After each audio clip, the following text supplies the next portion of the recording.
absolutely nothing to implement.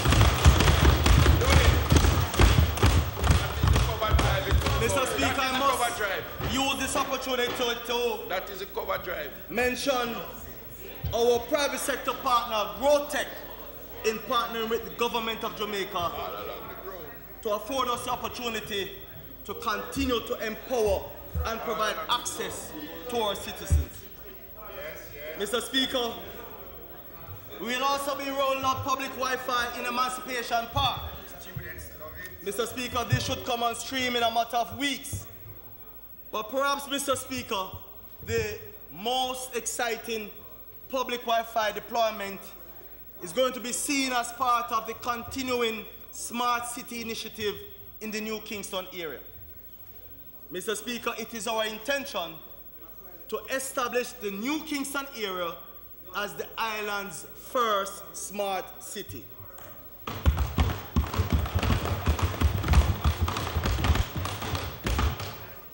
Mr. Speaker, we will do so with a combined proof of concept effort between the Ministry of Science, Energy and Technology, the Jamaica Public Service Company, the National Works Agency, in conjunction, Mr. Speaker, with private sector partners. In fact, Mr. Speaker, work has already begun as JPS has been busy over the past 2 years implementing a smarter grid and intelligent lighting in that space. Our next move, Mr. Speaker, will be to blanket the entire Knutsford Boulevard corridor from Oxford Road to Trafalgar Road with intelligent Wi-Fi. In short order, Mr. Speaker, I will be tabling for Cabinet consideration an MOU between the Government of Jamaica and Fiscal Systems to implement a proof of concept to demonstrate, Mr. Speaker, this intelligent Wi-Fi platform. Mr. Speaker, this approach will open numerous opportunities for local companies and innovators to provide new and enhanced services to anyone, Mr. Speaker, doing business, traveling through, or dining along the Knutsford Boulevard. The goal here, Mr. Speaker, is to establish an intelligent corridor where people can safely use their devices to connect to high-speed internet free of cost. Mr. Speaker, this is how you put runs on the board. This is how, Mr. Speaker, you energize and empower people for national growth. More work, Mr. Speaker, not just words.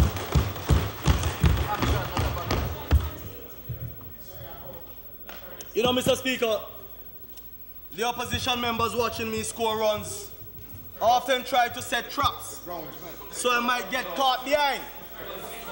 Well, Mr. Speaker, I can assure them that I'm wise to their gimmicks and can declare that this cricketer will not be caught behind at no time, Mr. Speaker. Mr. Speaker, on the topic of making spaces more secure, we continue to play our part, Mr. Speaker, in assisting with the application of technology to aid in the fight against crime. Mr. Speaker, 30 locations were connected to the Universal Service Fund's island-wide broadband network last year. Order, please. I wish to hear the speaker. I wish to hear the member.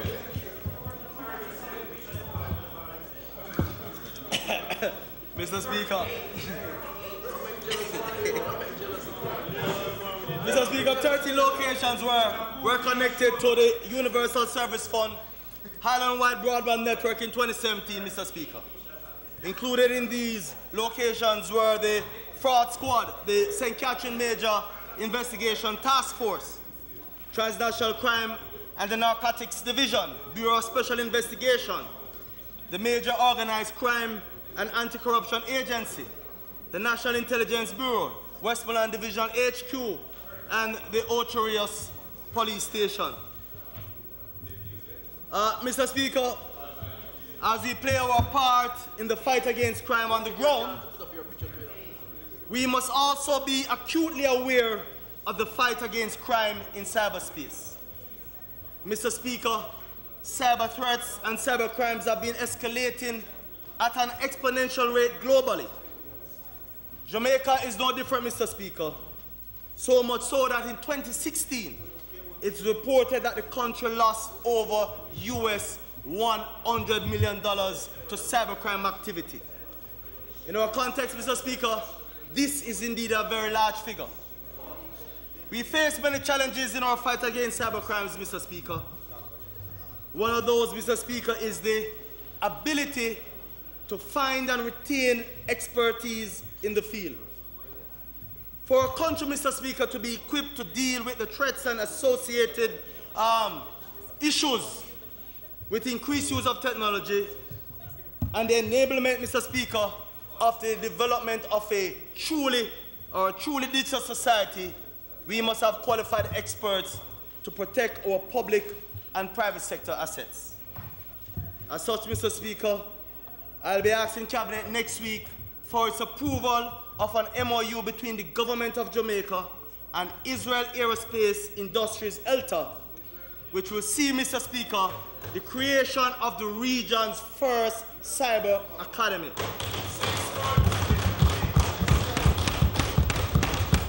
Mr. Speaker, this academy will build a professional and cyber-skilled workforce by providing training, practical experience, and most importantly, Mr. Speaker, certification in the areas of cybersecurity, cyber defense, and cyber intelligence. Mr. Speaker, this academy will be a center of excellence in the region and make Jamaica, Mr. Speaker, the regional leader when it comes to cybersecurity and cyber defense. Mr. Speaker,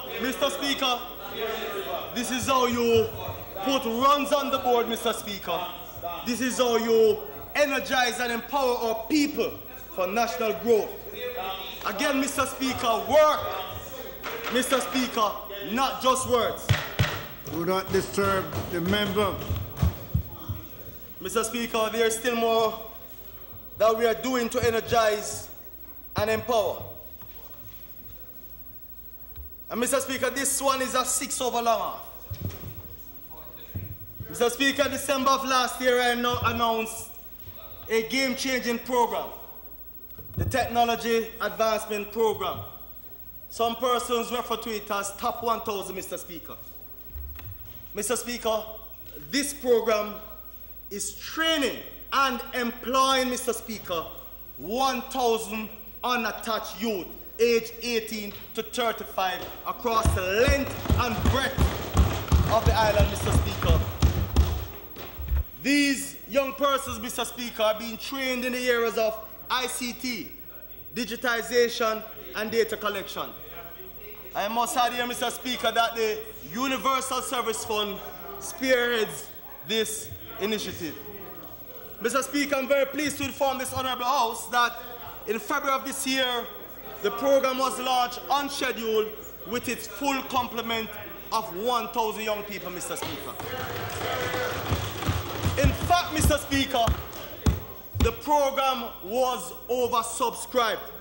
So much so, Mr. Speaker, that we will be looking to double the cohort when this current cycle ends the end of this year, Mr. Speaker. In fact, Mr. Speaker, we'll have to change the name of the program from Top 1,000 to Top 2,000.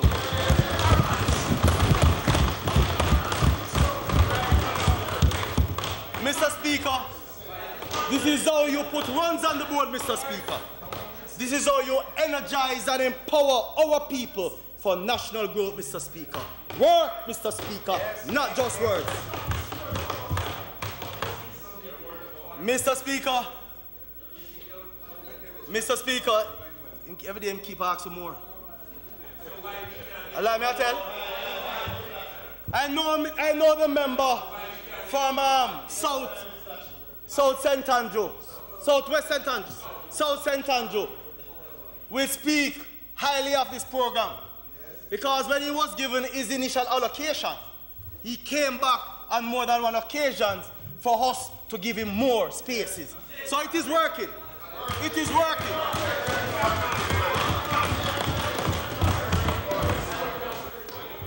Mr. Speaker, the 6s and the 4s continue. The full rollout of the tablet in school project, Mr. Speaker, is slated for September this year. All indications, Mr. Speaker, are that we are on schedule and we will be able to meet this rollout date. Mr. Speaker,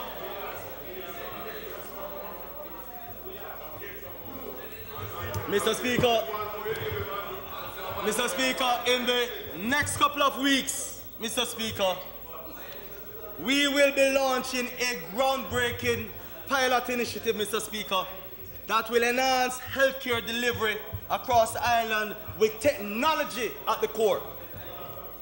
This initiative, Mr. Speaker, is dubbed e-care. E-care, Mr. Speaker, is being implemented as a collaborative effort between the Universal Service Fund and the Diabetes Association of Jamaica.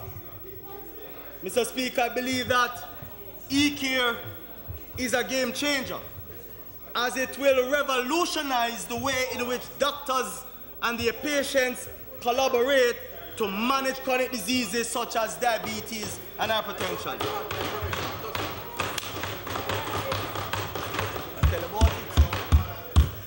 Mr. Speaker, e-care will allow a patient, through the use of technology, to interact with their doctor for consultation and advice without having to leave home to visit a clinic or medical practice.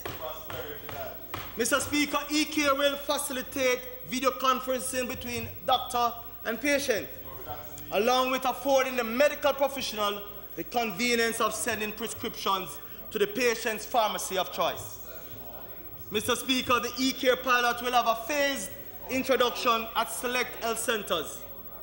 5,000 persons will be selected for the pilot phase, Mr. Speaker. Doctors, Mr. Speaker, and their clinical support staff will receive training in the use of the technology and how the technology can assist them in assessing specific parameters such as blood sugar level, blood pressure, and of course, cholesterol levels. Mr. Speaker, my vision is for e-care is to use state-of-the-art technology to cut the long waiting queues at public health centers, reduce overcrowding at these facilities, better manage the incidence of NCDs, realize tremendous cost savings, Mr. Speaker, and contribute to a healthy society. We also believe, Mr. Speaker, that the use of technology through e-care will put power in the hands of patients to better manage their own health. Mr. Speaker, this is how you put runs on the road, on the ground, on the board, Mr. Speaker. This is how you energize and empower people for national growth. Work, Mr. Speaker, not just words. Mr. Speaker, the Data Protection Bill was tabled last year and is currently being reviewed by a Joint Select Committee of Parliament.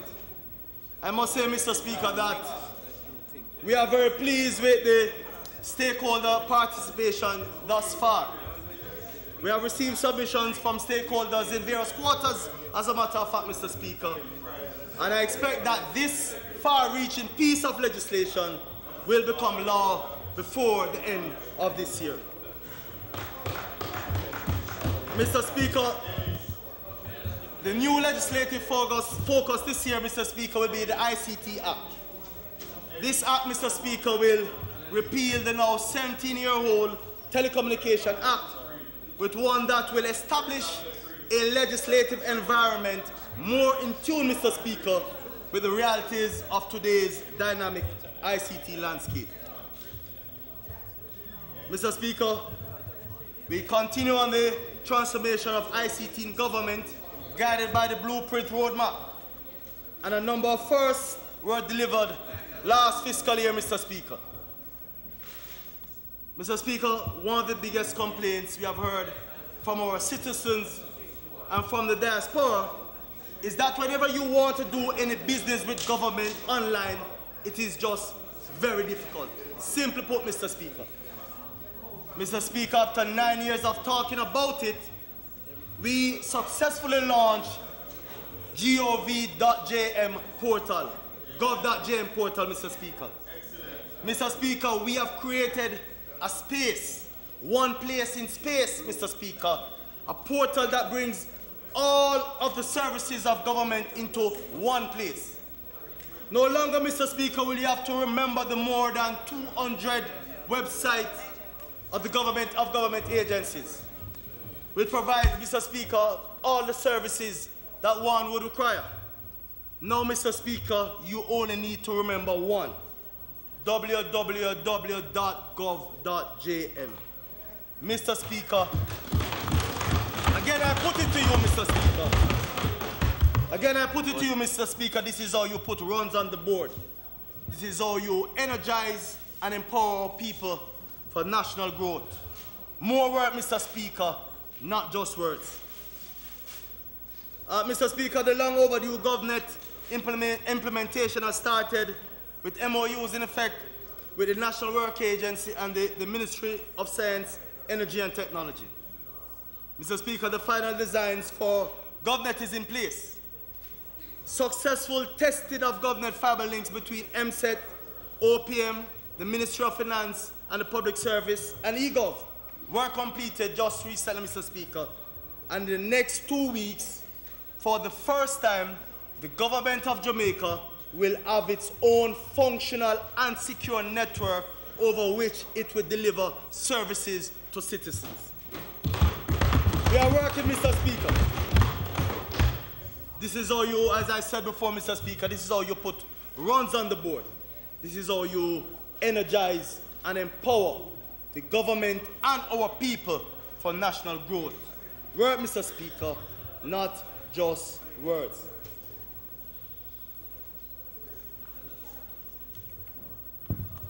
Mr. Speaker, I now turn our attention, Mr. Speaker, to the energy portfolio, Mr. Speaker.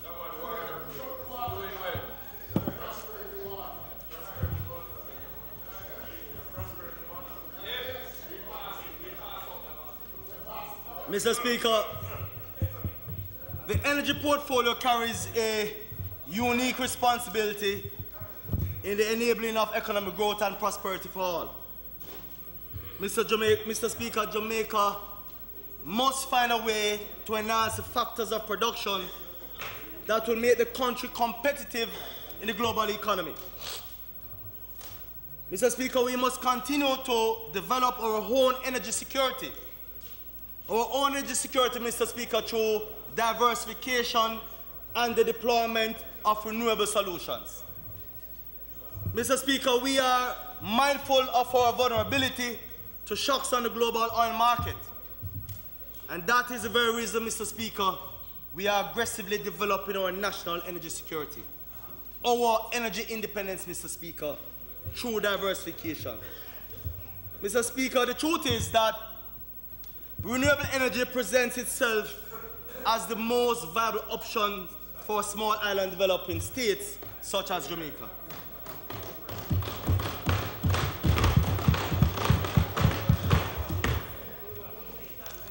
In fact, Mr. Speaker, we are at a critical juncture in our energy security, Mr. Speaker, that I would like to use this opportunity just to again remind the House that we are very grateful and appreciative of the support that we have been getting, or we have gotten in the past from the government and the people of Venezuela through the Petro-Caribe agreement.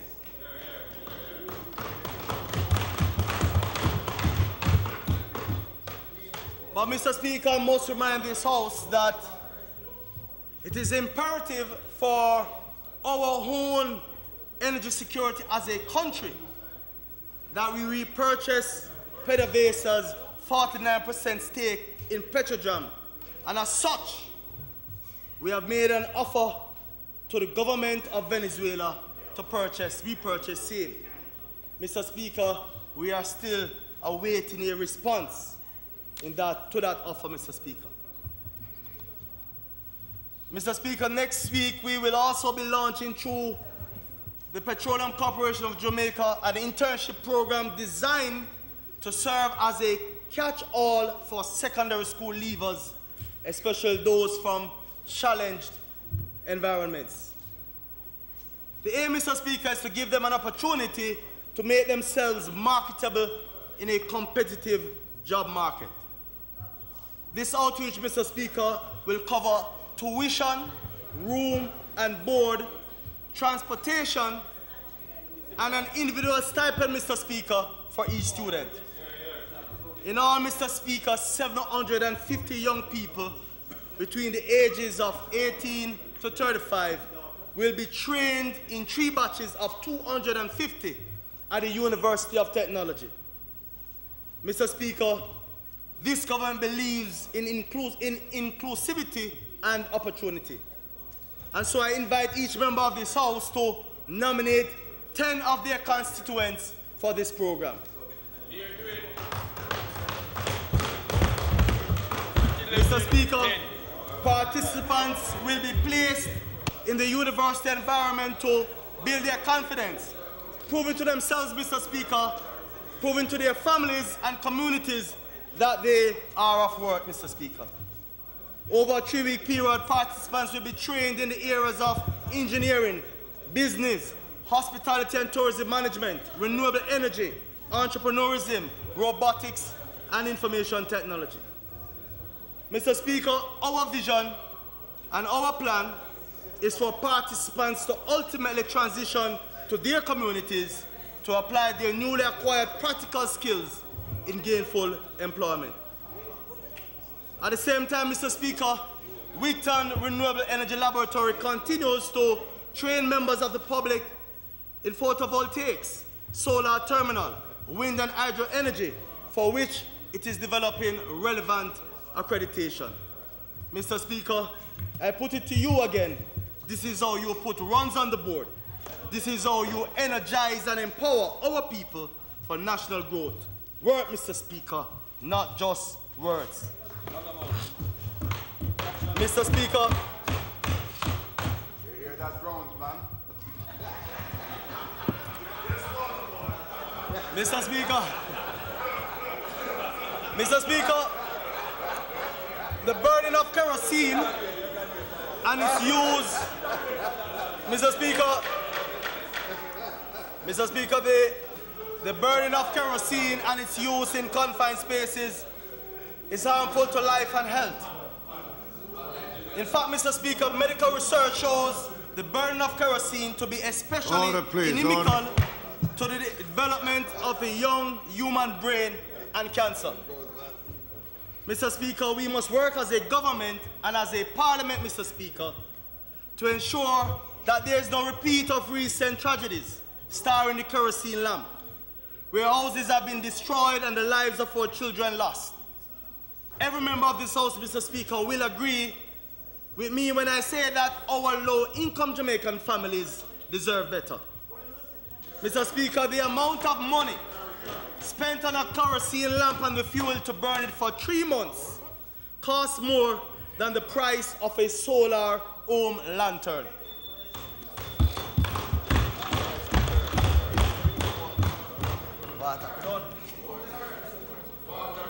Mr. Minister, the member's time for speaking has expired.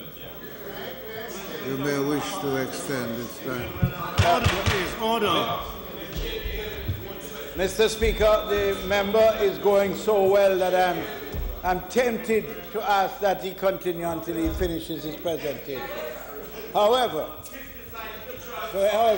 I ask that his time be extended for 15 minutes in order to allow him to complete.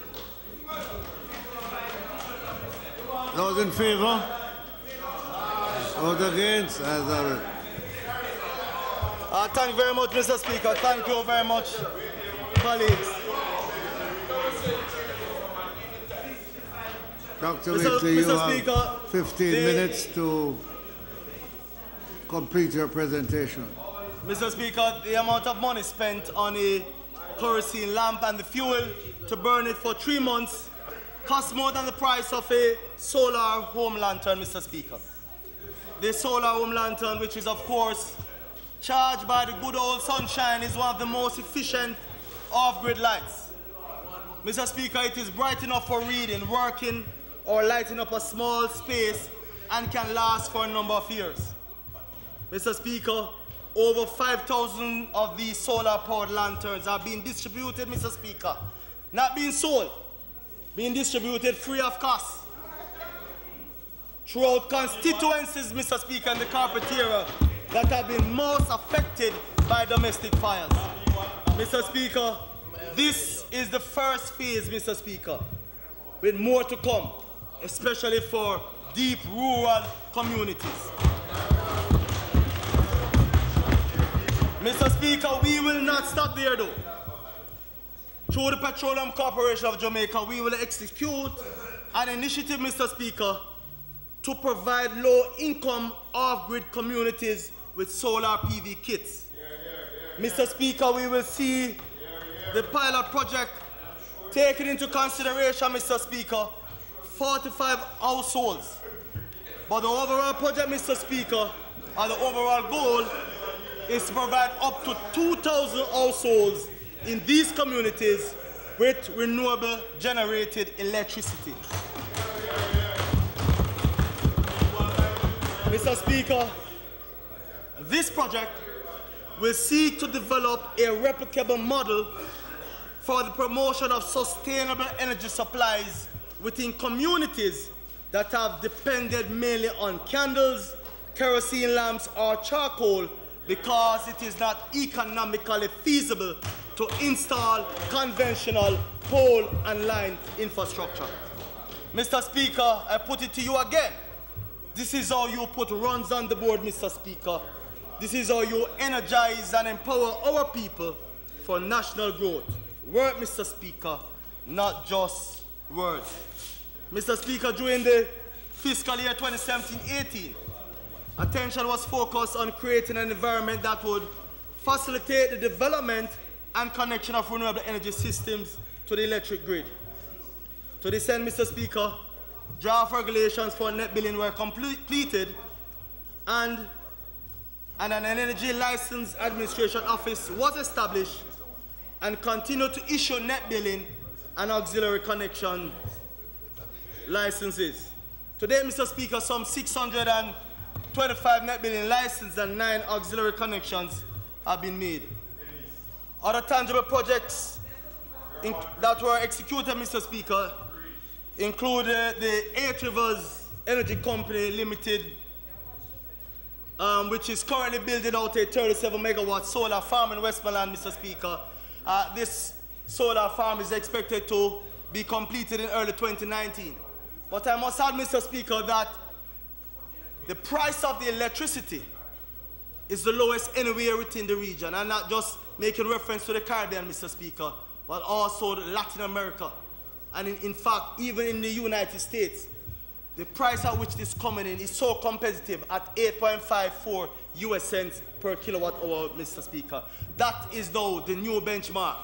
So, Mr. Speaker, when we go back to the market this year, looking for some 150 or 200 megawatts of renewable energy, one now needs to take into consideration that benchmark that was established last year.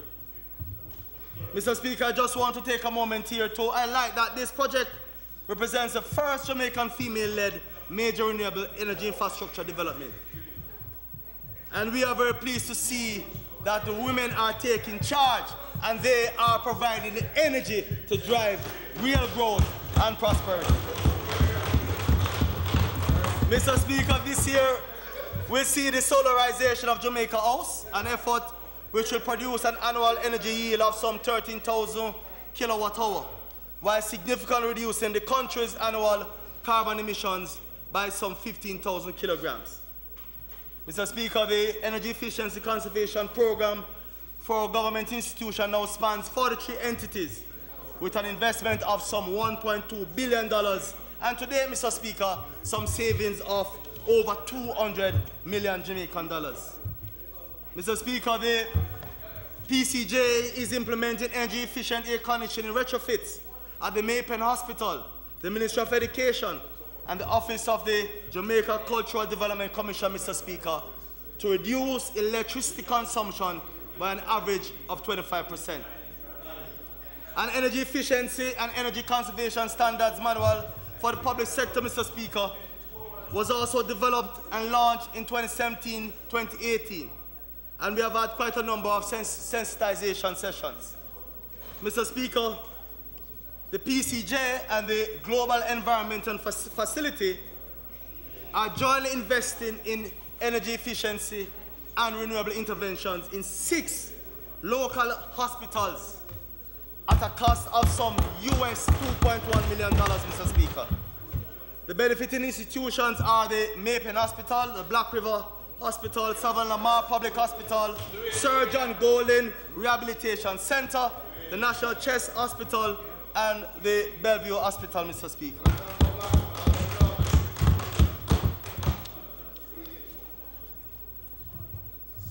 Mr. Speaker, they will receive solar water heaters and energy efficiency retrofits to reduce their collective electricity demand by some 1.3 million kilowatt hours each year, which translates, Mr. Speaker, to savings of at least 41 million Jamaican dollars per annum.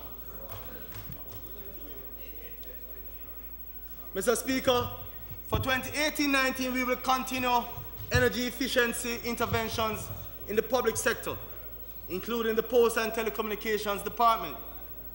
The intervention will also be made at 3 operational locations of the Jamaica Constabulary Force: Maypen Headquarters, the National Police College at Twickenham Park, and the Mobile Reserve Unit on Deanery Road.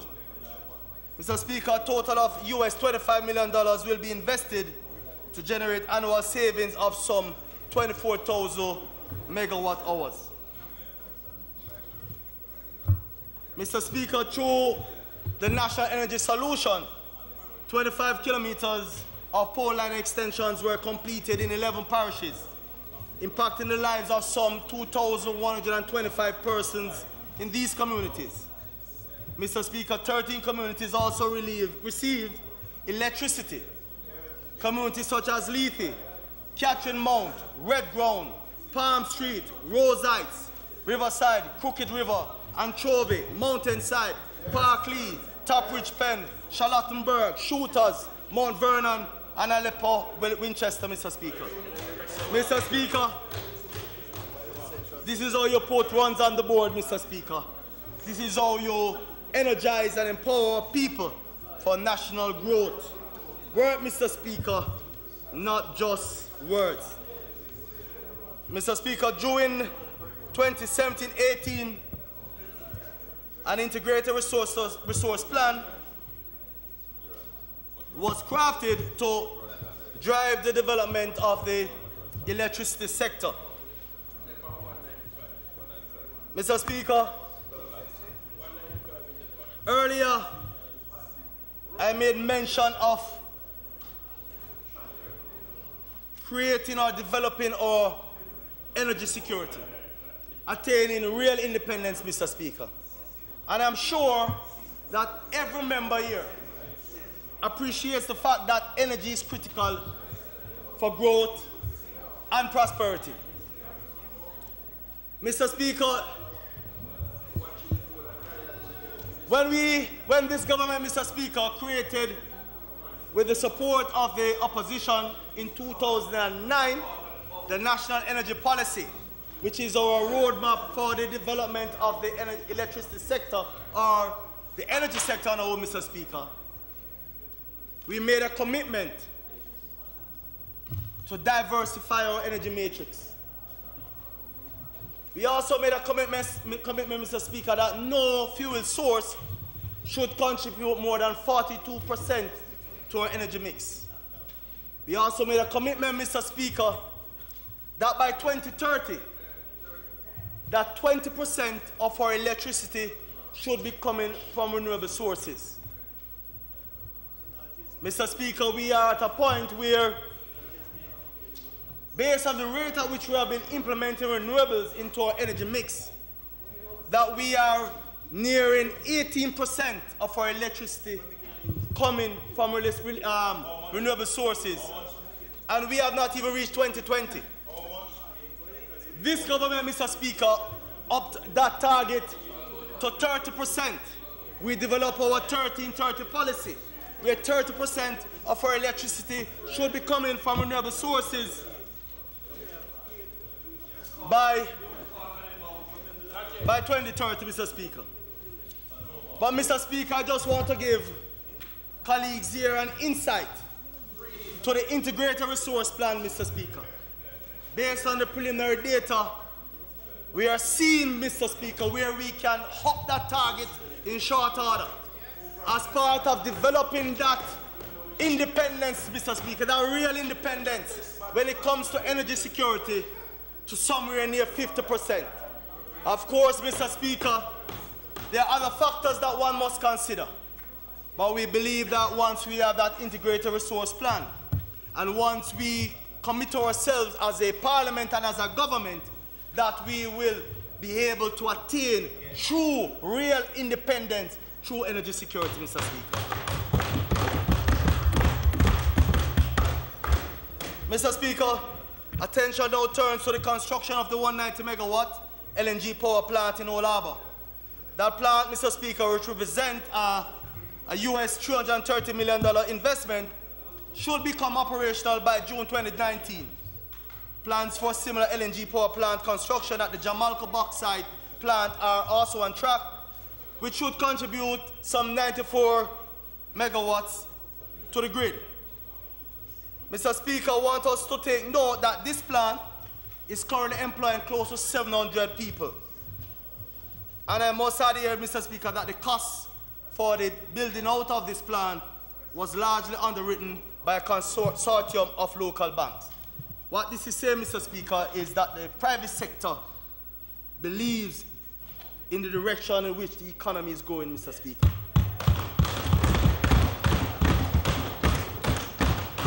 Mr. Speaker, as we speak, the gas regulations are being finalized. The OUR will be the regulator, Mr. Speaker. The regulation will speak to standards and infrastructure sharing, among other things, Mr. Speaker. This, Mr. Speaker, will ensure or facilitate the entry of other players in the market and ensure that our citizens benefit from competition. Mr. Speaker, I'm pleased by the majority of our opposition colleagues in treating energy security as a national priority, Mr. Speaker. This, Mr. Speaker, is it evident in the continuation and commitment to energy policy imperatives that put Jamaica first. As I stated earlier, Mr. Speaker, in our 2007 administration, the JLP confronted the harsh realities of oil prices being over $100 per barrel, and of course its consequential socio-economic and political impact. But then, Mr. Speaker, we responded with, among other things, an unequivocal commitment to renewables, which the subsequent PNP administration persisted with. Today, Mr. Speaker, many of the positive results and resilience we have developed are to be credited to our main political parties making Jamaica's energy security immune to the cut and thrust of partisan-based politics. Analysts worldwide now, Mr. Speaker, expect oil prices to return to US $100 per barrel. Therefore, Mr. Speaker, we cannot be complacent. As I stated earlier, Mr. Speaker, we are on track as relates to 1330. But I believe we need to push the envelope and look towards 50% of our electricity coming from renewable sources. Mr. Speaker,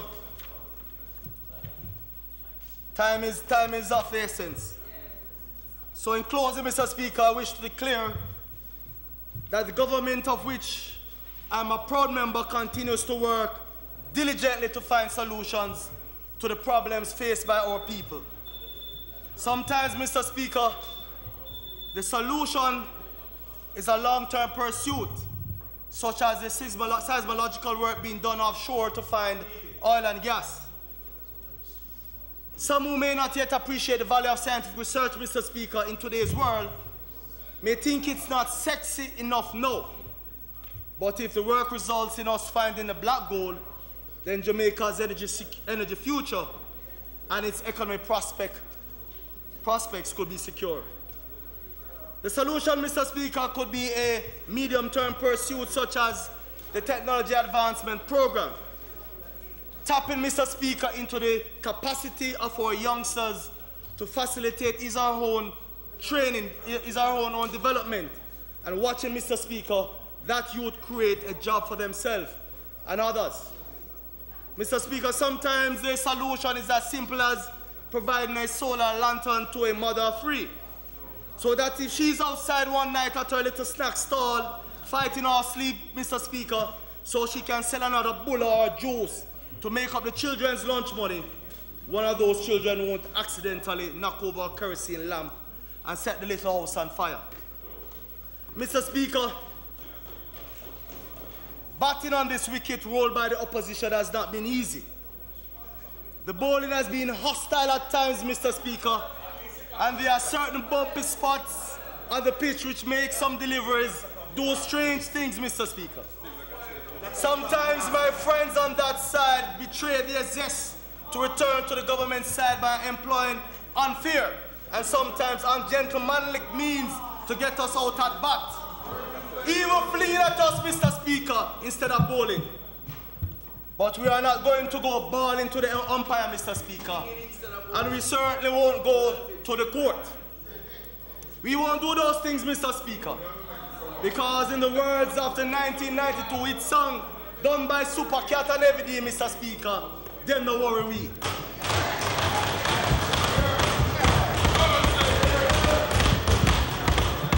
I thank you, Mr. Speaker.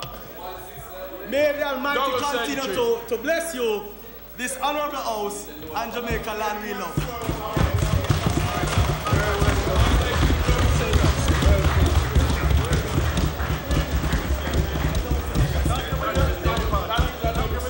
Just the iPad.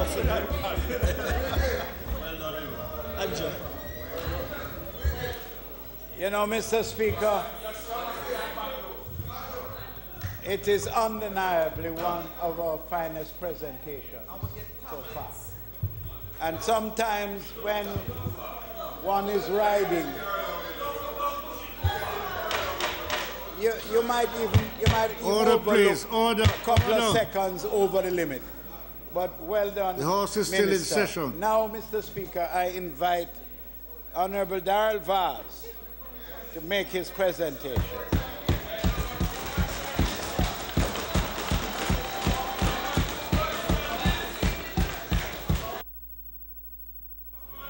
Mr. Vaz, it's important that you give me a copy of your speech.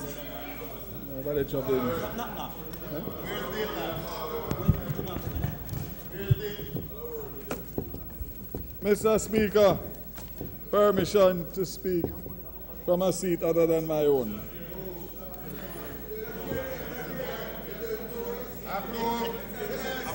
Mr. Speaker, permission to speak from a seat other than my own. Members, Mr. Vaz would like to make a presentation. I want to address the Speaker. Thank you, Mr. Speaker. Thank you for the permission. Okay, I am granting you permission to speak from there and ask you to address the Speaker and not the other members. Thank you very much. Mr. Speaker, it is said that no man is an island. No man stands alone. And so once again, it is with an overwhelming sense of gratitude that I address this noble House, fully cognizant that my presence here is due to the input of a number of persons who have championed and supported my efforts on behalf of the government and the people of this beautiful island, Jamaica, land we love. First and foremost is the Almighty, with whom nothing is possible. I remain grateful to the Most Honorable Prime Minister, who continues to display faith in my ability to oversee the land climate change portfolio in the Ministry of Economic Growth and Job Creation. Mr. Speaker, you'll notice that investment is no longer there. But don't worry about that, Mr. Speaker, because I have renamed my portfolio Minister without portfolio in the Ministry of Economic Growth and Job Creation. Mr. Speaker, it matters not my title. It is the passion to serve. Mr. Speaker,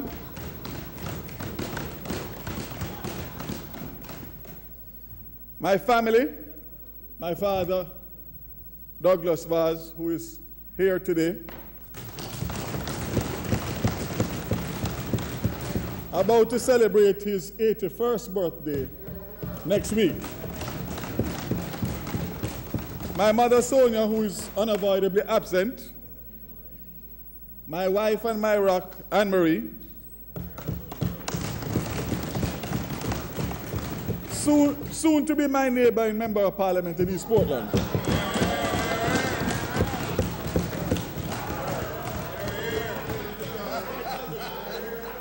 And of course, my 5 children, who remain steadfast and unrelenting in their support of me. And I thank them for their love and patience as I carry out my duties on behalf of the people of Jamaica. I want to acknowledge and commend the dedicated team of professionals at the ministry led by Permanent Secretary Audit Sewell, Director General Dr. Sharon Crooks, as well as the heads of agency and branches at the ministry. They are our soldiers in the trenches. Their work makes us look good, and so I thank them for their unwavering support. My team of administrative professionals, both at OPM and the ministry, who bring order to my hectic schedule, and I thank them for being the backbone of my office. I also thank my personal security detail, who carry out their duties with dedication and discipline. Mr. Speaker, I want to commend you and thank you for your fairness and impartiality as you preside over the sittings of this honorable House.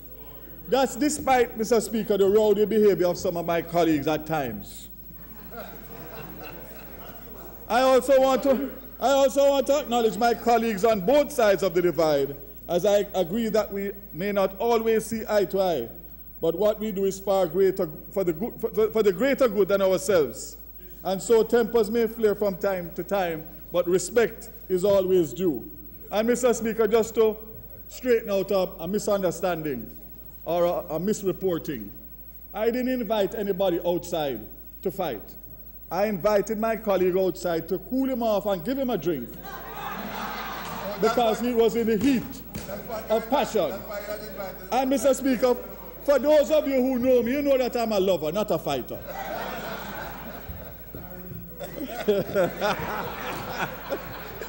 Mr. Speaker, I must add and mention my 4 councillors in West Portland and my 3 councillors in East Portland. And just to reiterate, Mr. Speaker, that we control the Portland Parish Council 7-2 for the second time. Mr. Speaker, last but by no means least, I want to thank my constituents, the wonderful people of West Portland who have chosen me to represent their interests in this House for 11 years.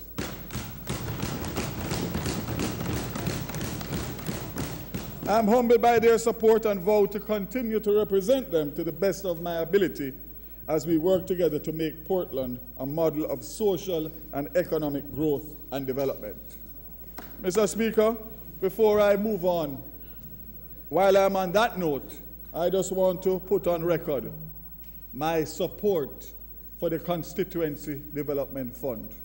Once again, Mr. Speaker, I've seen an editorial today in a particular newspaper. And what I would say, just to cut it short, I invite them and I make a public invitation. If you want to see the CDF at work, come to West Portland and spend 2 days with me, and I'll show you what the CDF has done over my last 11 years.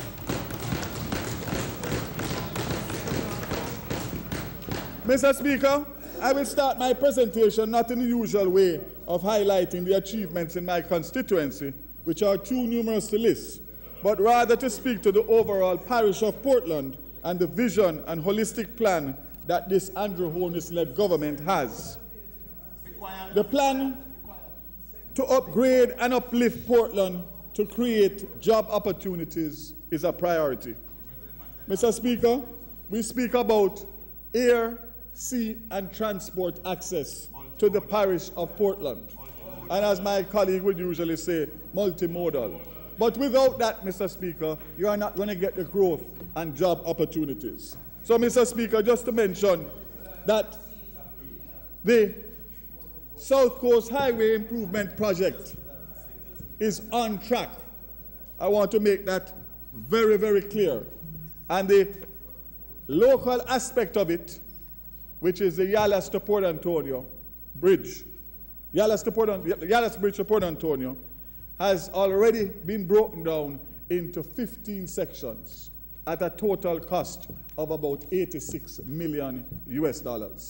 The reason for that, Mr. Speaker, is to make sure that we can get the work done rather than using 1 or 2 or 3 contractors, to spread it as wide as possible so we can work from both ends. And this, Mr. Speaker, is something that we are actively pursuing to start at least the first few sections within the next month or 2. So I know that the road goes through St. Thomas, so I know that my colleague member of parliaments, both in Portland and St. Thomas, would be happy to hear that. And the bottom line, we will make sure to deal with the worst sections first. Mr. Speaker, Junction, which was a very topical issue in the recent by-election, that work has started. So the access from the St. Mary end to Portland. Papine to Buff Bay, Mr. Speaker. No, Papine to Buff Bay, Mr. Speaker, which was one of the most scenic routes in Jamaica.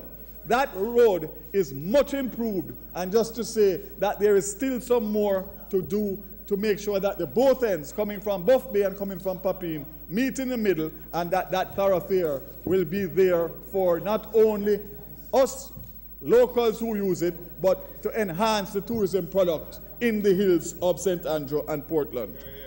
Mr. Speaker, Ian Fleming Airport, you would have noticed that work has started on that. And you know that that is tied to opening up the airlift into the eastern part of Jamaica. That, Mr. Speaker, is going to open up tourism, which I will come back to. Mr. Speaker, Errol Flynn Marina, which has been operated by the Port Authority of Jamaica for the better part of 2 decades, recently has gone out for request for proposal for private yachting outfits to lease it, improve it, because it is a geographically great area for yachting and also the thoroughfare. And therefore, Mr. Speaker, we are pursuing that so that we can really turn a white elephant into a major, major, major tourism enhancer. So, Speaker, unfortunately, Navy Island, which I spoke about last year, that particular deal did not come through, Mr. Speaker, for various different reasons, including lack of being able to prove financing, but we are still pursuing. We are disappointed, but we prefer to make sure, Mr. Speaker, that whenever we do something, it is foolproof. Mr. Speaker, the cruise ship pier in Port Antonio, just last week I had a discussion, there is a move to extend it slightly to allow for bigger ships without having to dredge. And that also is a big boost for the parish of Portland and tourism, because it means we can get more throughput in terms of smaller and bigger ships. Mr. Speaker, very quickly, the capital of Portland, Port Antonio, has been bursting at the seams because of lack of planning. The opposition has controlled the East Portland seat for 28 consecutive years and West Portland for 18 of 28. And against this background, Mr. Speaker, let me now tell you about the plans of this Andrew Holness-led administration for the parish of Portland and Port Antonio after being in office for only 2 years. You would have known that ground was broken for the Port Antonio Police Station, which is the divisional headquarters, which is being funded through the National Housing Trust. You would also know that we broke ground, thanks to the former minister here, in Buff Bay, for a police station in Buff Bay, which was condemned many, many years ago, Mr. Speaker. The new infrastructure, Mr. Speaker, is consistent with our vision to provide the environment that will enable our hard-working police, men and women, to effectively and efficiently execute their duties. Mr. Speaker, Carter Park, one of the biggest community centers and playing fields in Portland and, by extension, many other parishes, Mr. Speaker, has been reduced to a state where it cannot even host a sanctioned high school football match. It's a shame. But, Mr. Speaker, efforts have been made before, and we thank everybody for the efforts, but now it's time to make sure that Carter Parks goes back to its original glory. And that will include having lights so that people can play and entertain themselves after working hours. Not to mention, Mr. Speaker, that Lynch Park, the only lit football complex or sporting facility in Portland, is being rehabilitated and renovated, and also Canewood. Mr. Speaker, that will make Portland have the parish of Portland will have 3 community center sporting outfits that are lit. And I would say, when that is done, Mr. Speaker, I think there is no other parish that can boast 3 facilities, lit facilities, for the constituents and residents of Portland. Mr. Speaker, Port Antonio and Buff Bay transport centers. The municipality, Portland municipality, in conjunction with Transport Authority, has identified land and is moving assiduously to set up a transport center in Port Antonio, as well as Buff Bay, 2 places that are bursting at their seams with disorder in terms of traffic management. Yes. Mr. Speaker, I'm going to give you one more because I would be here for my entire hour if I was to speak about what I have done and what we are going to do for the parish of Portland. But this one is a big ticket item. Mr. Portland. Mr. Speaker, this is a big ticket item. And the Prime Minister is well aware, of this. There is 11 government offices in the Port Antonio area with about 20 to 25,000 square feet, all scattered around in little shopping centers, nooks and crannies. No parking, no facilities for the customers to sit down. They have to be out on the patios of the places of the shopping centers. And we have at Boundbrook, Mr. Speaker, land owned by Factories Corporation and the National Insurance Fund. And I have convinced my minister, the Prime Minister, while we are doing other big ticket items like St. Thomas, this is a very small, manageable project.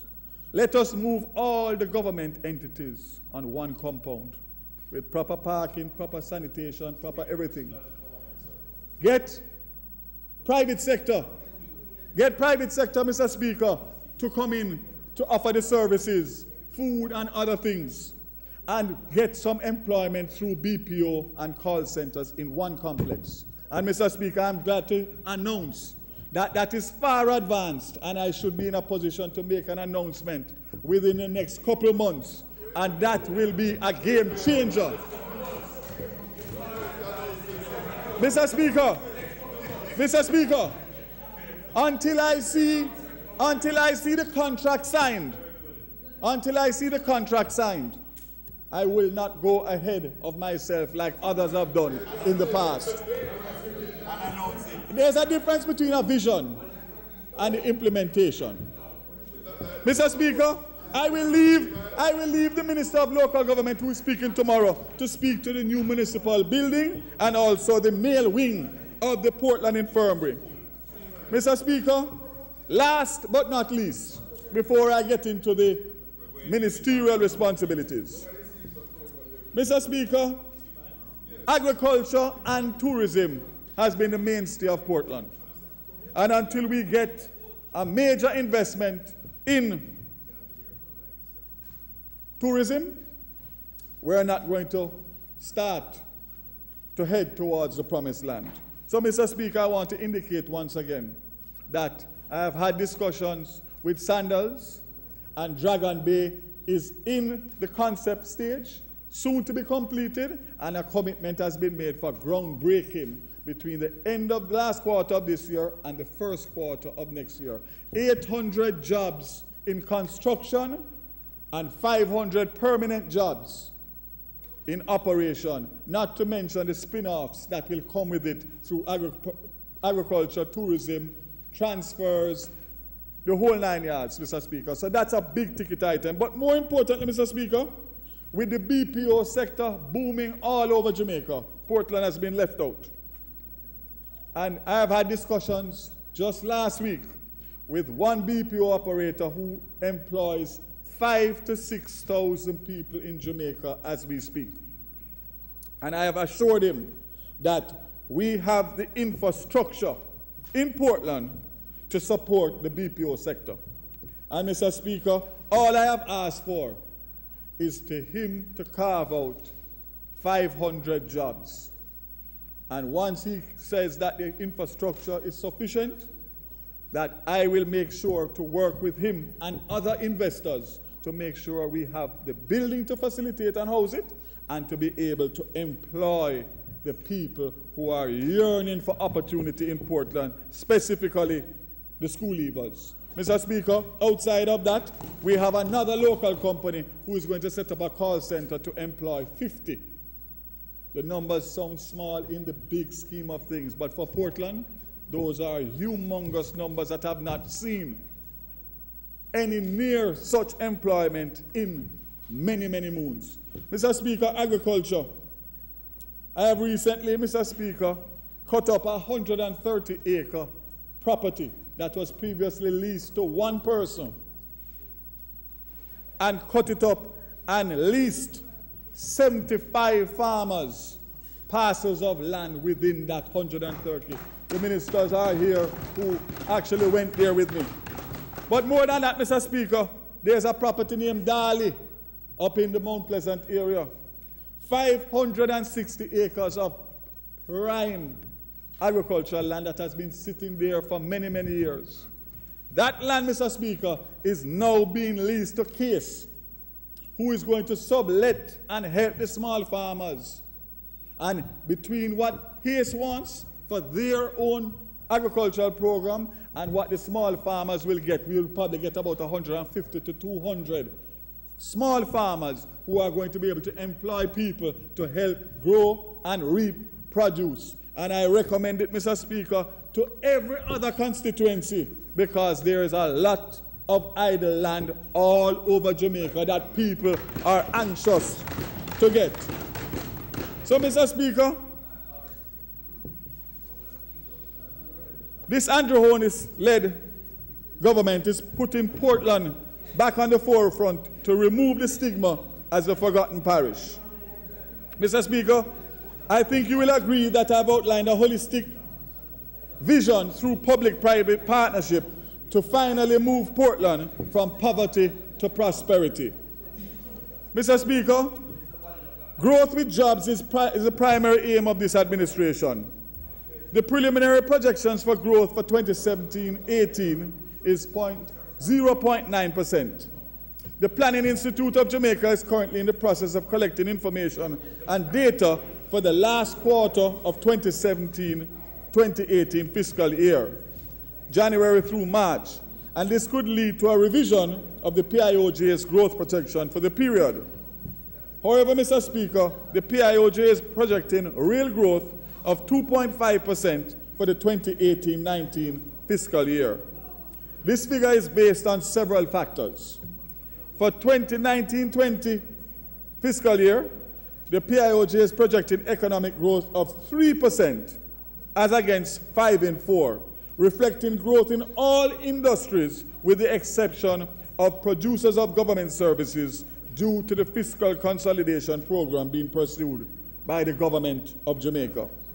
It is expected that growth will be propelled by increased capital utilization in some industries as a result of higher local and external demand. Mr. Speaker, we are reaping success from the plans and programs that we have put in place in partnership with the private sector. The unemployment rate, Mr. Speaker, I'm happy to say, continues to trend downwards. Statin is reporting that in January, the rate was 9.6%. This represents a decrease of 3.1 percentage points when compared with 12.7 in January 2017. Mr. Speaker, this government will not stop until all the figures for all groups are in single digits. It is important to note, Mr. Speaker, that most of those who gained employment were non-government employees. This is consistent with the GOJ goal for the private sector to be the principal engine of growth. Mr. Speaker, we are creating jobs, empowering Jamaicans.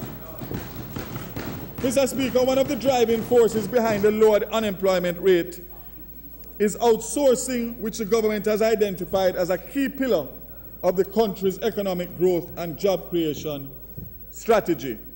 The ICT BPO sector continues to be a high-performing segment of Jamaica's service industries and has enjoyed the highest employment growth rate of any sector in the last decade. Currently, over 60 companies offer call center and BPO services, and they account for more than 26,000 jobs across the island. We had already surpassed our target of 11,000 jobs for 2017-18 fiscal year, with a forecast of 11,665 jobs created as of November 2017. And we anticipate even further growth in the sector this year. Mr. Speaker, several initiatives have been undertaken by this administration to successfully implement the 5-year national strategy. They include the formation of the IT BPO task force and the national BPO coordinator to drive, oversee implementation and update the development work plan for the BPO industry. We are also moving to strengthen the enabling environment for the sector, including the policy and legislative framework, labor market enhancement, infrastructure development, and market penetration. Last year, we commenced our development of new spaces in Montego Bay and Portmore to create over 6,000 job opportunities. The Factories Corporation of Jamaica has undertaken to design and construct some 750,000 square feet of BPO space on 34 acres, with a target of approximately 20,000 jobs. Among them is a Nagahead Technology Park. Mr. Speaker, the Nagahead Technology Park will be the first of its kind in the English-speaking Caribbean and will host a diverse group of BPO companies supported by critical support services such as rooms and boarding, a daycare center, gymnasium, restaurant, internet cafes, homework center, retail outlets, among other facilities. Mr. Speaker, this is something that I saw in the Philippines just 16 or 18 months ago. Mr. Speaker, we have also begun to diversify the type of work performed in Jamaica to create more opportunities for tertiary graduates. In this regard, the PAJ, through its free zones, will be working closely with Heart Trust and the BPO Industry Association to develop a second phase incubator geared towards knowledge service and technological type work. The PAJ has also supported and participated in activities to create a skill development program to support global services in Jamaica.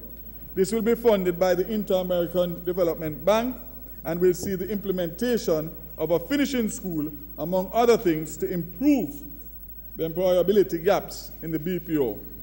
Mr. Speaker, once again, we are creating jobs and empowering Jamaicans. Mr. Speaker, we are seeing a sustained increase in the demand for commercial and industrial spaces in Jamaica that is due largely to the upsurge in investment. Last year alone, the demand for space was 470,000 square feet island-wide. At Garmex Free Zone, the largest commercial complex on the island, prospective investors demanded over 241,000 square feet of production space last year. This high demand for space is also reflected in the increase in occupancy from 86% to 93% over the last 12 months in facilities established by the FCJ.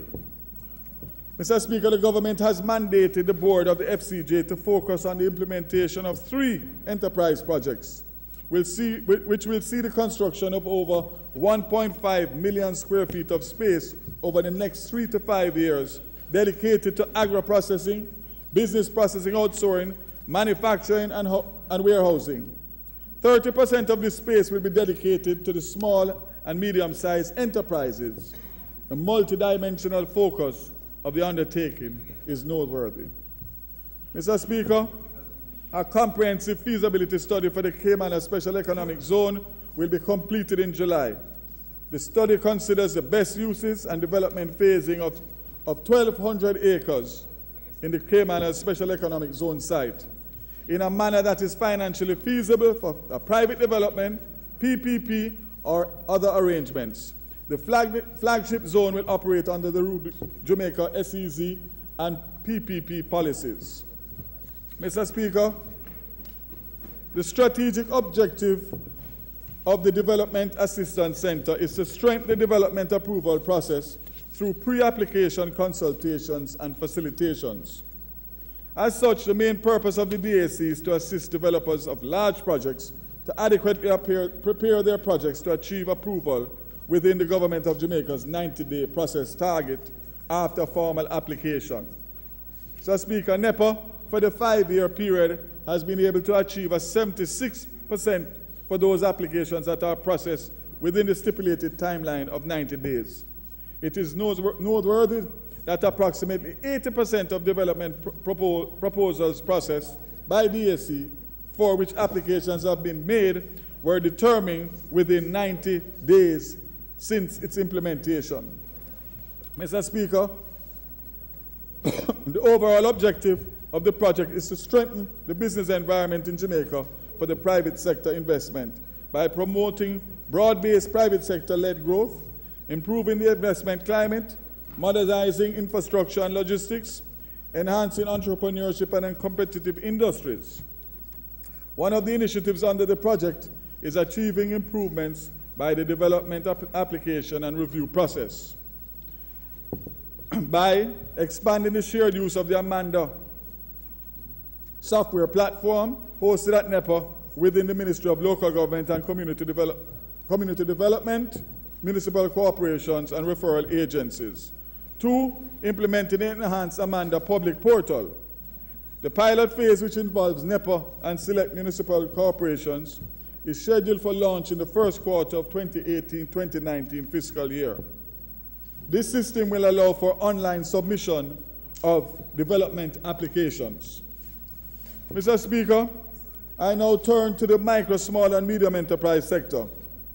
I have taken special note of the recent statements by the member from Central Manchester about the lack of funding for the sector, which we all agree is one of the drivers, or the main drivers, of economic growth.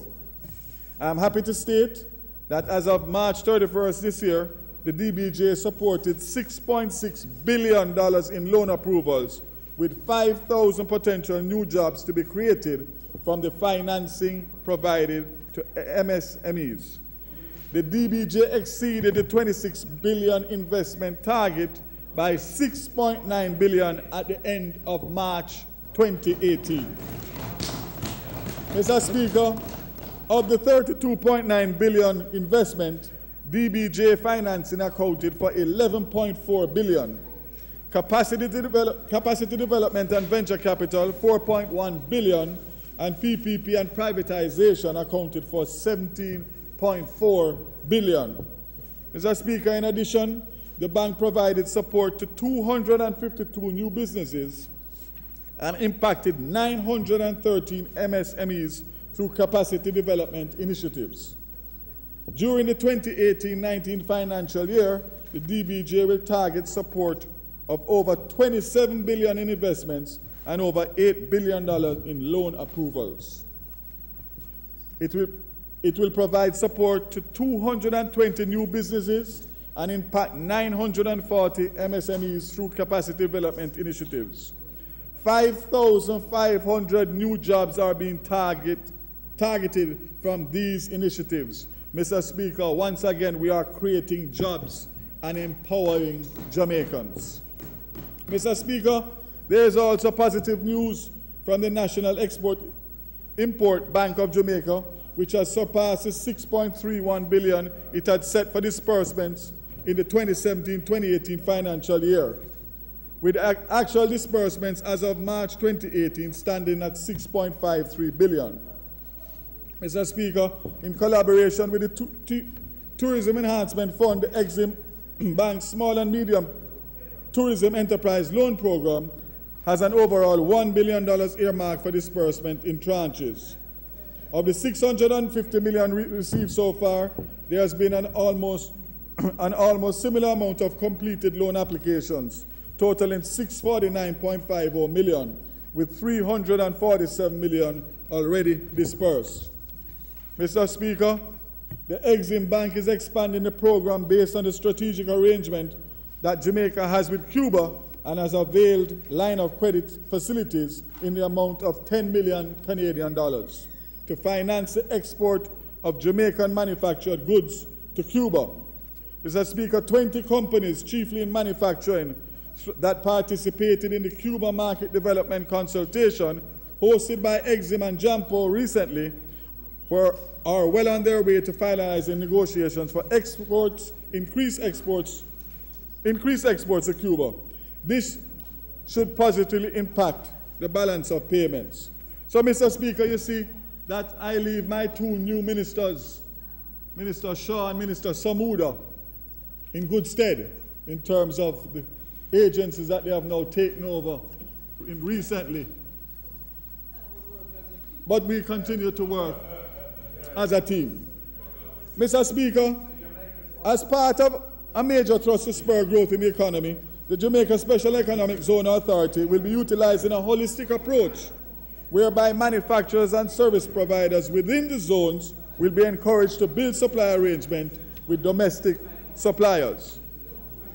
We want to ensure that MSMEs play an integral role in reducing the distance in terms of the number of production stages in a global value chain between the production of a given good and the final consumer. Example, more internal production. This is how the authority facilitates the spread of backward linkages through extending SEZ benefits to the local economy. Mr. Speaker, I am happy to report that Cabinet on May 7, 2018 approved the tabling of the Jamaica Logistic Hub Initiative Market Analysis and Master Plan in Parliament for adoption. The Jamaica Special Economic Zone is the implementing agency for the Jamaica Logistics Hub Initiative Market Analysis and Master Plan. The Master Plan specifically details the actions Jamaica will need to take on several fronts simultaneously in order to realize its vision, namely a 7-part strategy consisting of those critical elements referred to as strategic enablers that significantly affect Jamaica's ability to achieve the build-out of the SEZ. Once again, Mr. Speaker, we know that this started before we took office in 2016, and we are just carrying through the implementation to make sure that it becomes a reality. We are not seeking to take full credit. Mr. Speaker, I come to a critical point. Mr. Speaker, there is a saying that if you could not see cranes in a city, then growth is not taking place. Again, I learned that in Singapore. At last count, Mr. Speaker, we had 8 such major cranes operating in the corporate area alone. Mr. Speaker, there is a hive of activity that is occurring in the construction sector, evidenced by cement production. It is noteworthy that the increase in the supply of cement over the period 2015, 2016, and 2017 has averaged over 7.5%. According to the figures provided by the PIOJ, the number of housing starts by the NHT for 2017 was 3,277 compared with the 3,024 in 2016 and 1,270 in 2015. Mr. Speaker, the data suggests a vibrancy in economic activity, and Mr. Speaker, does not even reflect the housing starts by the private sector. Mr. Speaker, we are creating jobs and empowering Jamaicans. Mr. Speaker, we are also putting in the necessary measures to ensure that where opportunities exist, investment occurs. I must make special mention of one group that is seizing the opportunity afforded to us, namely the Jamaica Baptist Union, which has started a national grow castor bean project. The black castor bean is a highly prized compound in a range of hair products and cosmetics. The industry is set to grow to over $2 billion in another 70 years. Mr. Speaker, the project is a farming, agro-processing, and new product development initiative geared at achieving sustainable community development by capitalizing on opportunities which exist in the castor oil and derivatives industry. To date, the project has mobilized 170 farmers across 13 parishes, utilizing 1,000 acres of marginal land. Mr. Speaker, initiatives like these are creating jobs and empowering Jamaicans. Mr. Speaker, one of the key components of our growth agenda is the implementation of the necessary legislative enabling framework to support the kind of investment we hope to attract through the Jamaica International Financial Services Authority. Once again, Mr. Speaker, something that the current member from South St. Andrew put a lot of effort and time in, and we continue to try to get it to fruition. The International Corporate and Trust Providers Act and the Partnership General Act and Partnership Limited Act were all passed in July 2017. The International Business Companies Act bill was tabled in Parliament and is expected that this act will be passed in Parliament before the end of this fiscal year. Mr. Speaker, we are drafting the necessary enabling legislation to facilitate investment with a view, once again, to create jobs and empower Jamaicans.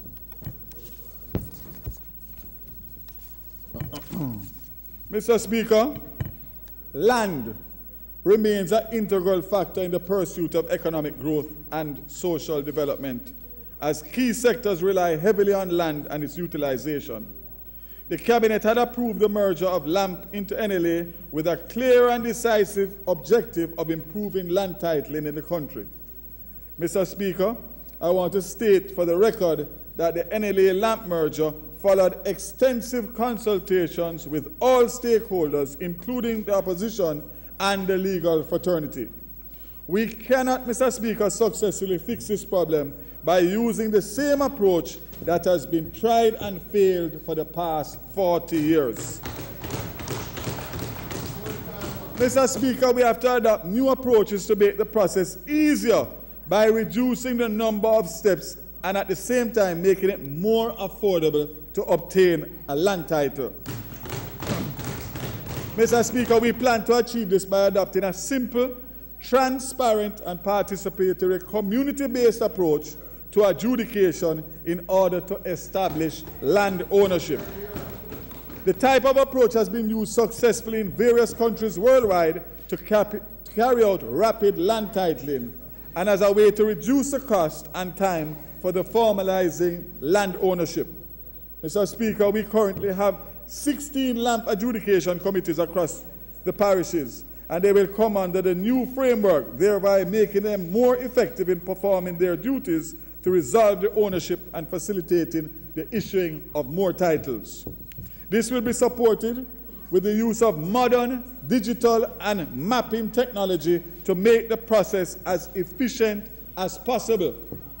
The Ministry is currently considering a proposal on a public-private partnership basis to secure financing to carrying out the mapping of lands, which will update the digital cadastral index.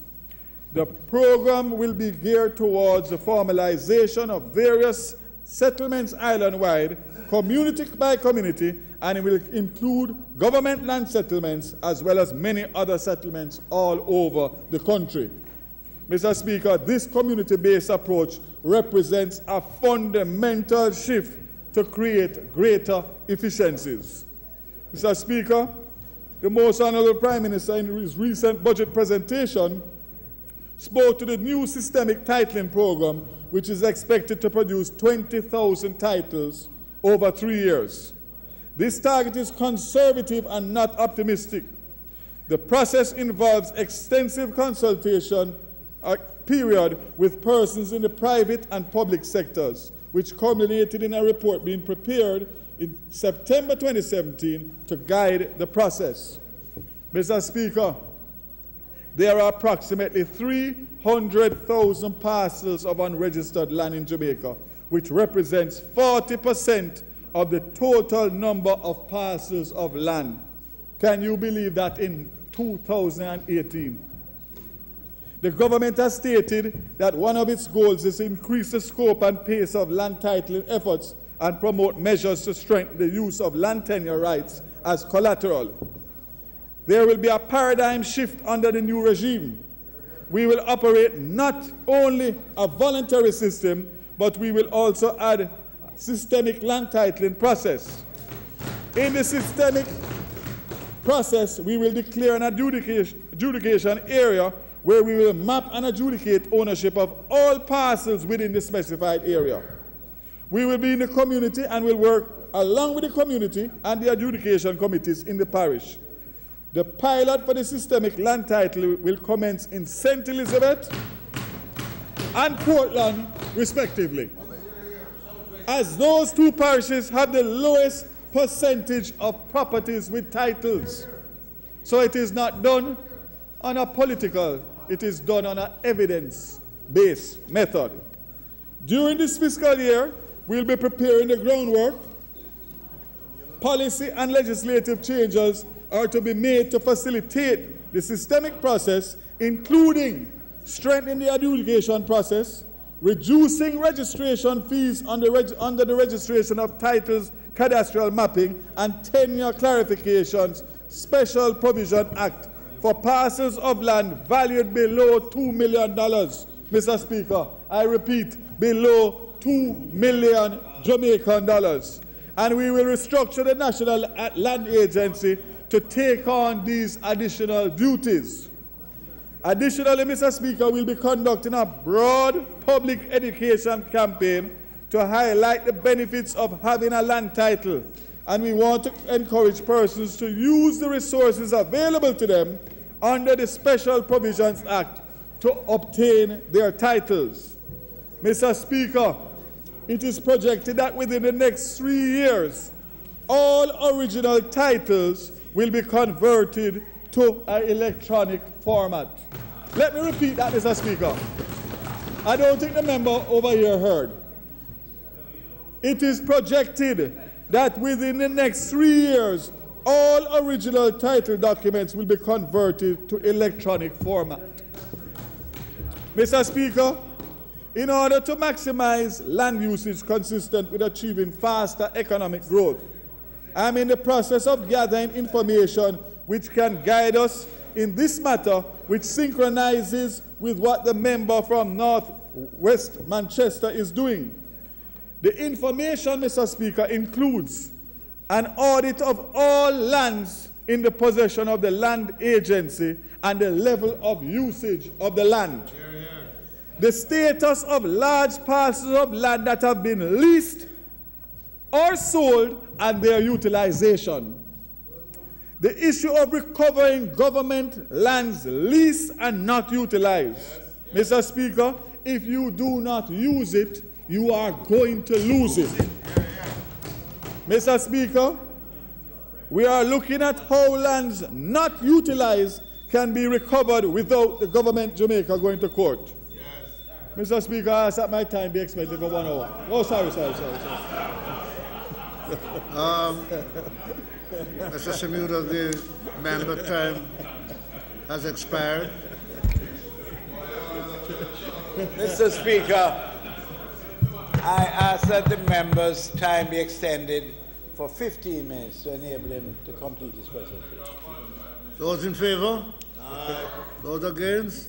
As of it. Mr. Vaz, you may, and may I just, okay, you can proceed. Don't start at 15 minutes. You know. You have 15 minutes and a number of people we are going to ask you to admire. Don't clap. Okay. Don't cheer. Thank you, Mr. Speaker. Mr. Speaker, the persons that are speaking tomorrow have given me 5 minutes each, so you can add that on to my 15 minutes. Mr. Speaker, Mr. Speaker, the need to have clear and measurable performance clauses, including when government lands are being divested, and the facilitating the reverting of government lands for non-performance. The development of a methodology to deal with lands acquired from the government of Jamaica that may be used for speculative purposes and how this can be determined. Mr. Speaker, the reason why we have so much idle land in Jamaica is because a vast amount of government land has been either leased and is not being utilized or has been sold with no performance clauses for development on a timely manner. And I have been given directives by my minister, the Prime Minister, that this is a priority. We are going to retrieve what we can retrieve, and anything that is divested going forward by this Andrew Holness-led administration will have specific clauses that will allow the government to take it back without having to go to court. Part of the problem, Mr. Speaker, is that when the government wants to retrieve it, they now have to take a court action to get back what is theirs. All when it is not being performed on, and therefore it is dragged out in the court system for years and years, while people who want to use land can't get land to use, Mr. Speaker. Mr. Speaker, that must be the first thing I've ever said that has full acceptance on both sides. Mr. Speaker, to achieve this, I have mandated the NLA to work with other relevant agencies to obtain the necessary information.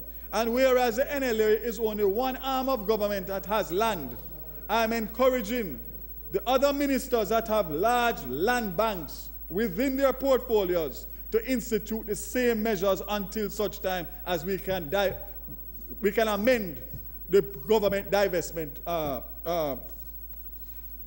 policy.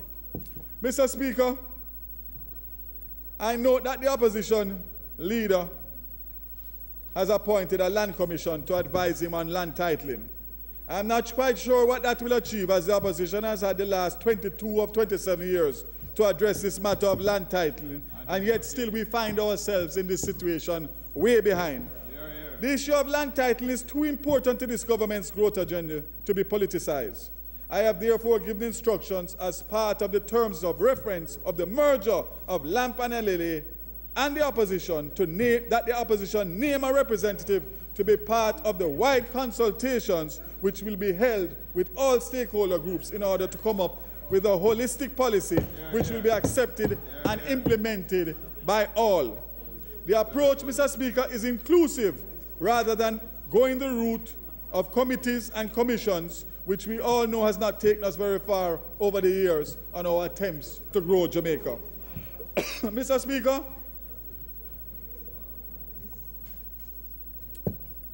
I now turn to the environment and begin with the air quality issues in sections of the Kingston metropolitan area, particularly in the 6 miles to 3 miles area.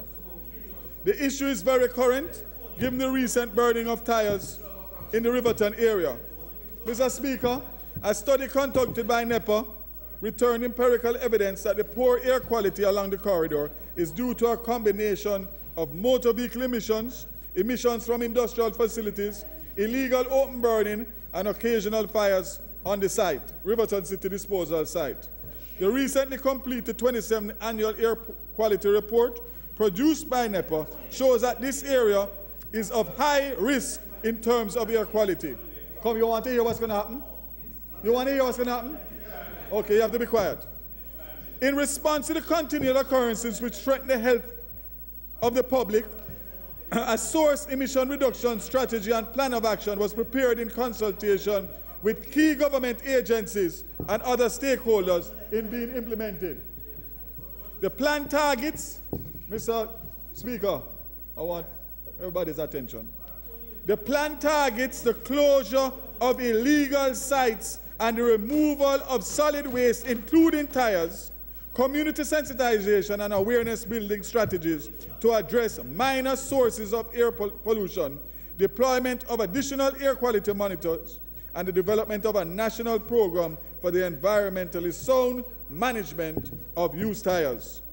Mr. Speaker, it is estimated that approximately 300 used tires per day are sent to the Riverton City disposal area. The tires pose a significant fire hazard and by extension a threat to human health and property. Mr. Speaker, a cabinet submission has been done, and that cabinet submission will be going to cabinet within the next few weeks, and it will not only talk about the problem, but how it's going to be addressed and where the funding is going to come from to address this issue, which is a burning issue, Mr. Speaker. Mr. Speaker, a draft emissions policy framework for Jamaica was developed by the ministry during the 2017-2018 financial year. The policy framework was developed with the oversight from an interministerial committee comprising of ministers of transport, mining, science, technology, tourism, health, and benefited from targeted consultation with key stakeholders across the public and private sector. The policy framework provides the policy directives for inter alia, the regulation of emissions from major sectors, including electricity, transportation, and industry. It is anticipated that the draft policy framework will be approved by Cabinet as a green paper in early 2018-2019. Another burning issue, Mr. Speaker. The country is facing a national crisis with the improper management of waste. Despite the many initiatives taken by both the private and public sectors, individually and jointly, the issue of improper disposal of plastics, including PET bottles, plastic bags, and styrofoams, remain a major challenge for the country. Mr. Speaker, we use and dispose of almost 1 billion PET bottles annually, equivalent to 350 bottles per Jamaican each year. Currently, Mr. Speaker, only 10% of these bottles are captured for recycling and export. Most of the 90% remainder is disposed of along with other household waste. Mr. Speaker, the improper disposal of this waste is not only unsightly but blocks drains, causing flooding during rainfall and creating breeding sites for mosquitoes. Mr. Speaker, presently, the government is providing financial support to Recycling Partners of Jamaica, a private sector-led initiative geared towards island-wide collection and export of PET bottles. Mr. Speaker, the fundamental issue for the country, however, is a lack of an integrated approach to waste management, and specifically plastic waste as a major source of marine litter.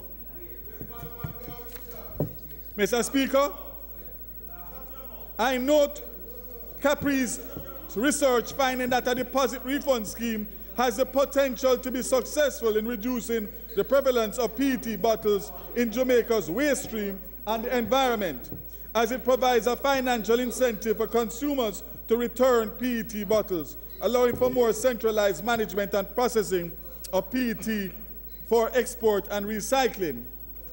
Mr. Speaker, the social conscience of our manufacturers was appealed to by the Most Honorable Prime Minister, along with the direct advice to take advantage of technology upgrades and innovation within their manufacturing process to reduce the national footprint. Mr. Speaker, I want to make it clear that this is not to give the impression to the country that this administration is in a wait-and-see mode, but rather to assure the country that adequate consultations have taken place, and also to assure the public that great care is being taken to minimize and avert any economic fallout from changes in regulations which apply to the plastic industry. Mr. Speaker, the question of a ban for plastic bags and styrofoam is not an if, it is a when. And Mr. Speaker, I would go further to say it is going to be sooner rather than later. Mr. Speaker,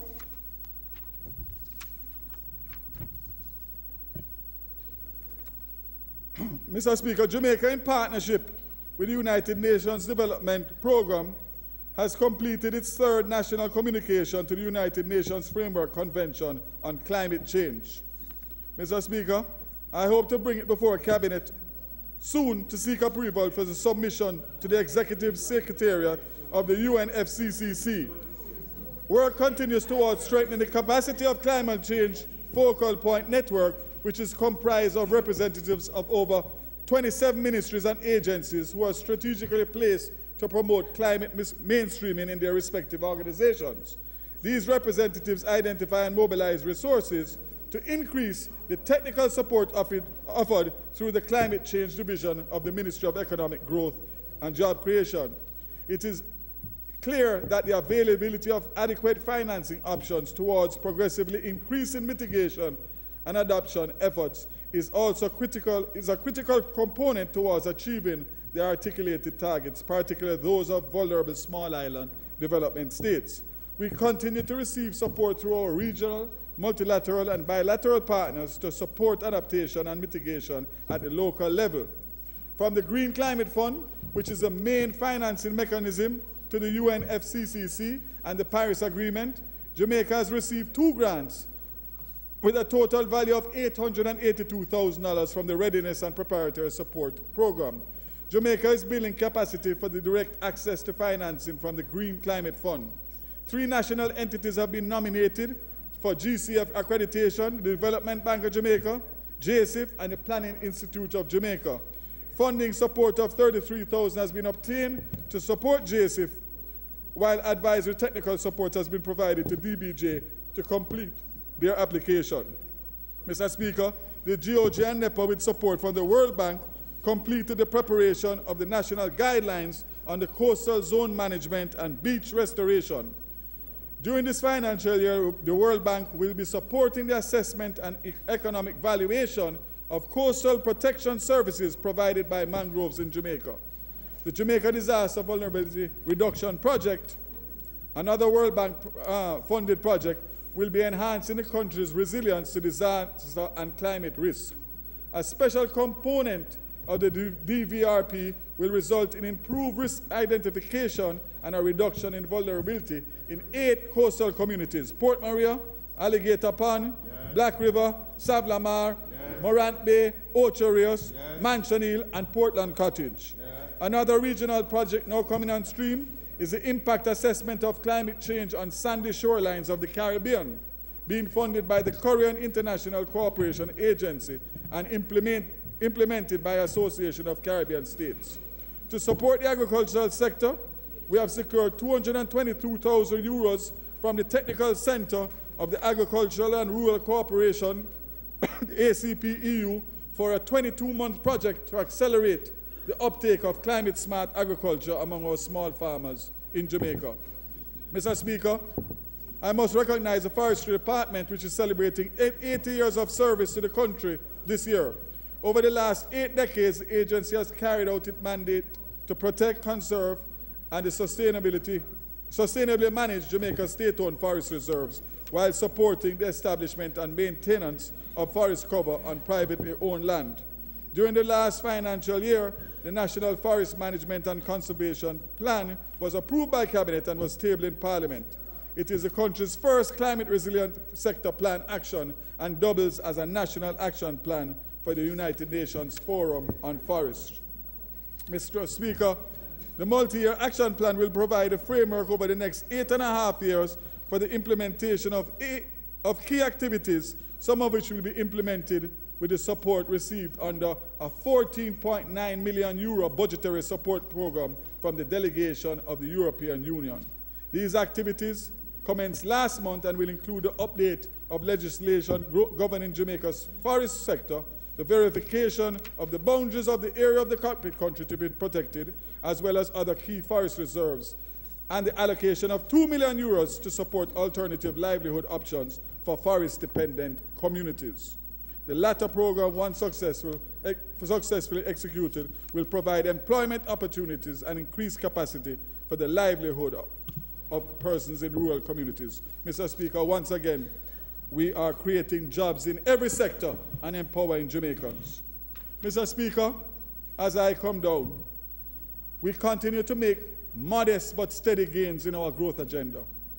We are making greater gains in reducing unemployment, and we will not stop till all major groupings reach single digits. I have a vision of a Jamaica that is strong fiscally and socially. A Jamaica where all citizens work together to build the foundation for inclusive growth. Yes. A Jamaica where economic opportunities abound for all our citizens. Yes. A Jamaica where innovative businesses have the support they need to grow and thrive. A Jamaica that attracts the kind of investment that will set us firmly on a track to become the force that we are meant to be in this region. A digital strategy expert, Ray Gorforth, said, there are two types of people who will tell you that you cannot make a difference in this world. Those who are afraid to try, and those who are afraid you will succeed. Mr. Speaker, we have a fail-proof recipe for success. Yes. We have the will, we have the drive, we have the necessary human and natural resources, and most importantly, we have the necessary political leadership to achieve these objectives. Mr. Speaker, under the Andrew Holness-led Jamaica Labour Party administration, nothing will hold us back. And together, we will continue creating jobs and empowering Jamaicans so that we can build a Jamaica that we all envision, the place of choice to live, work, raise families, and do business. I thank you, Mr. Speaker. Very good, sir. Very good.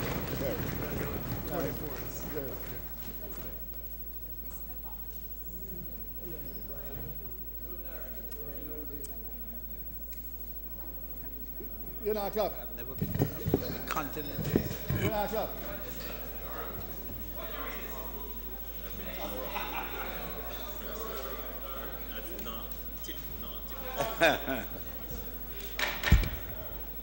Mr. Speaker, I now invite you to invite the Minister of Without Portfolio in the Ministry of Finance, the member from Eastern St. Andrew, to make her presentation.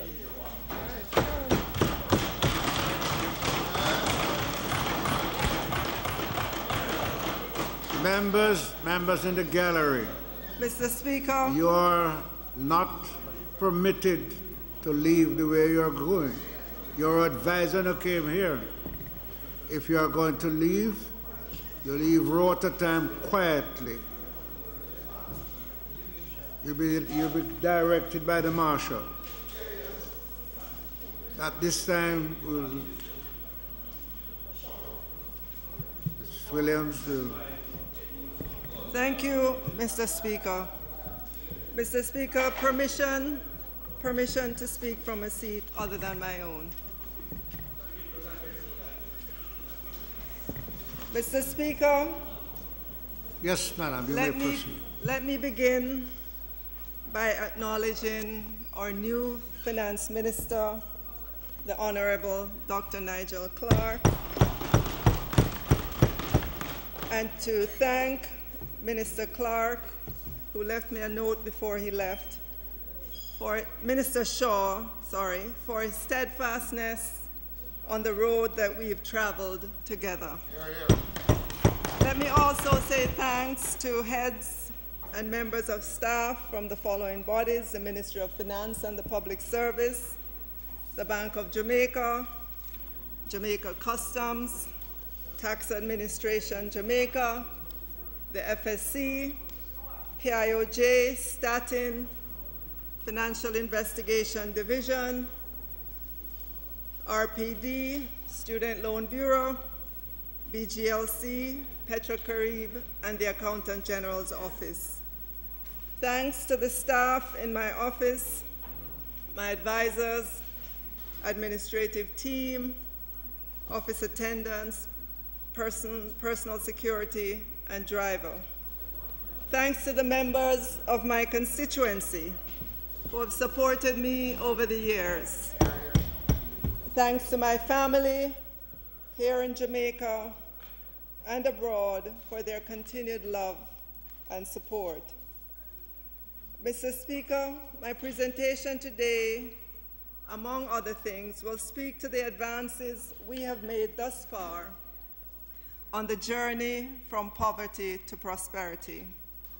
I will also highlight how we have managed and will continue to make our budgets more responsive to the impact of natural disasters.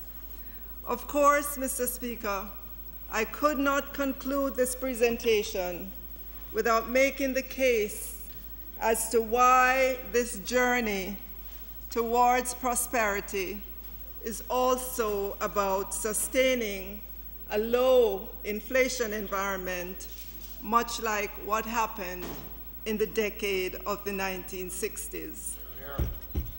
Mr. Speaker, it was the former president of Liberia, Ellen Johnson Sirleaf, who said, "The size of our dreams must always exceed our current capacity to achieve them.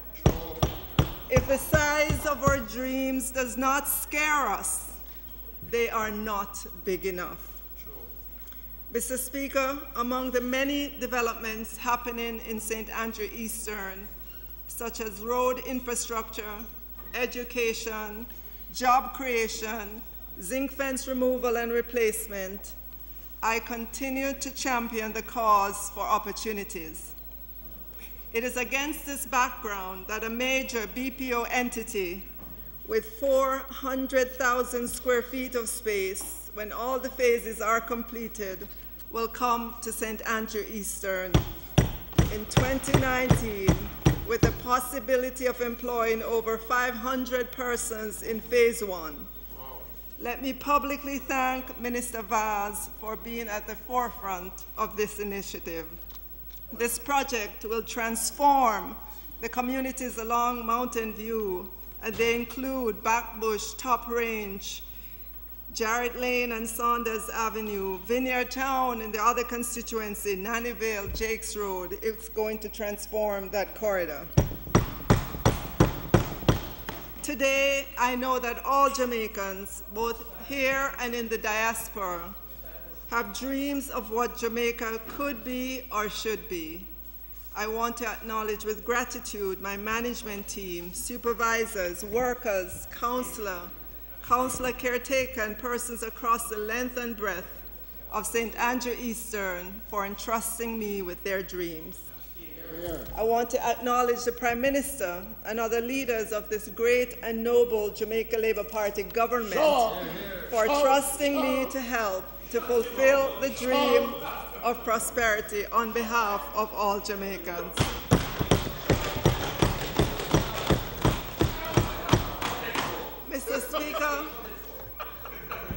Mr. Speaker, without apology, we have much to celebrate. In 2017, economic growth continued in a positive direction. Business and consumer confidence indices remained buoyant through 2017 and into 2018. The Jamaica Stock Exchange, a forward-looking indicator of confidence, set many records in 2017.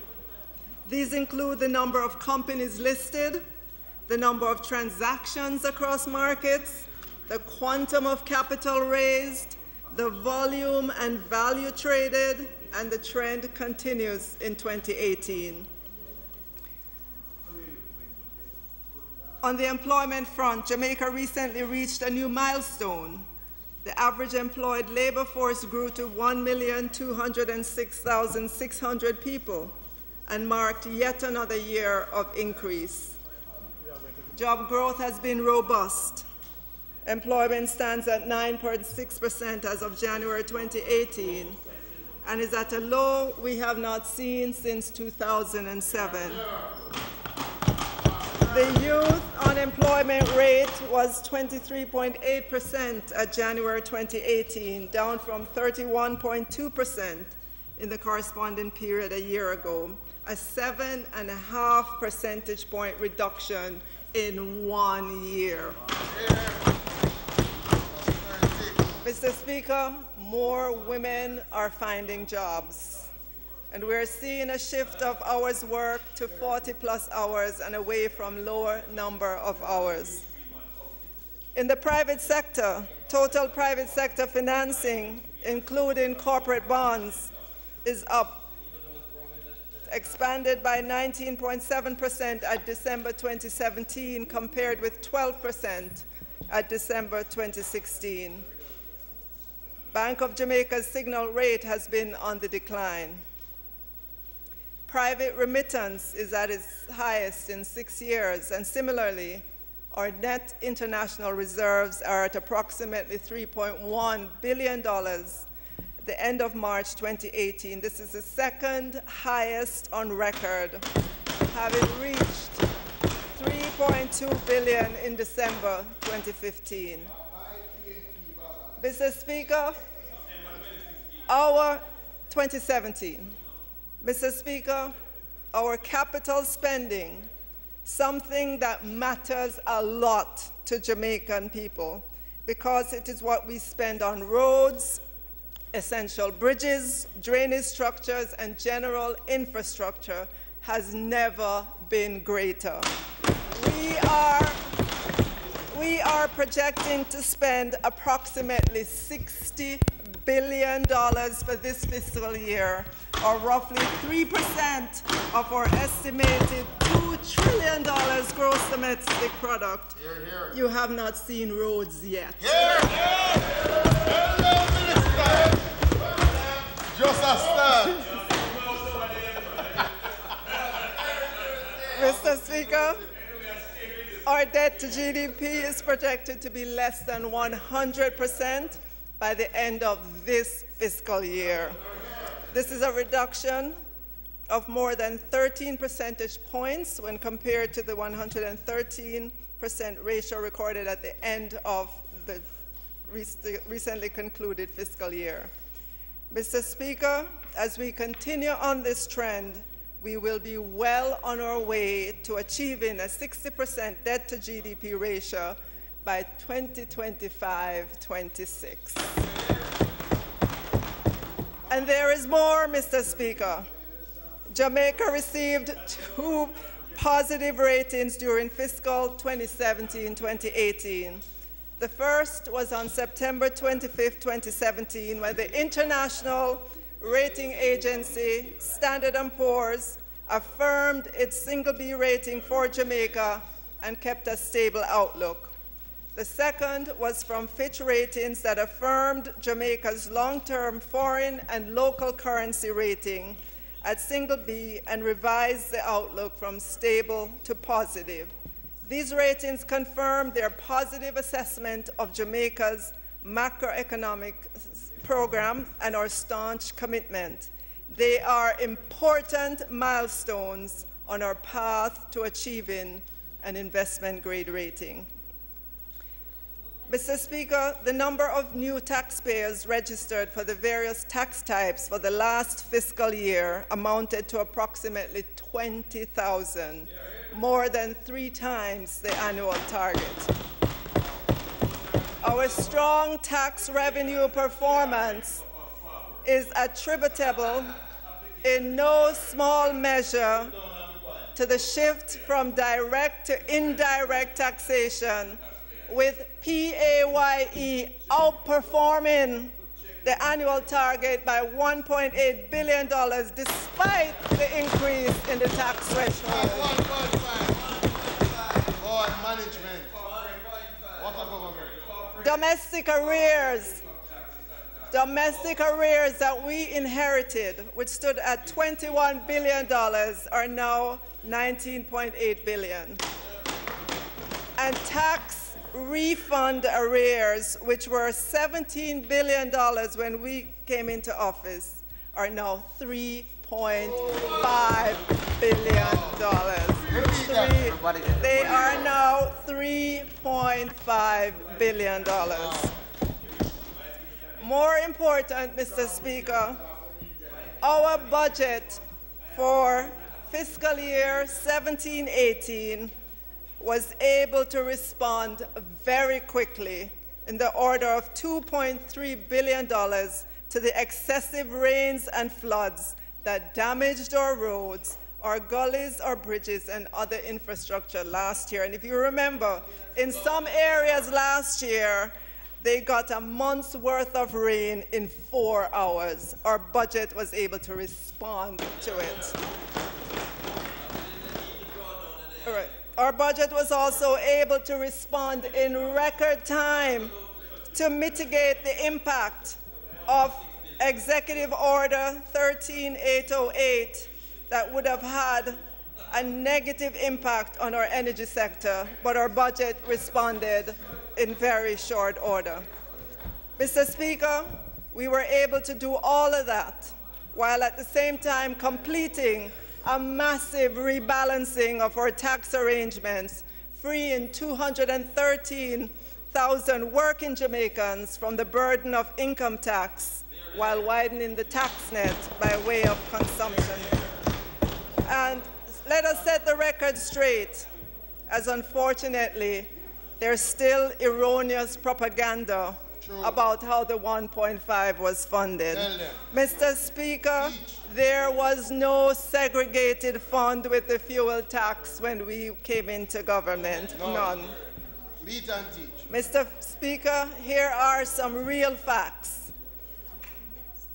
The PNP government levied $32.9 billion of net new taxes across 3 fiscal years.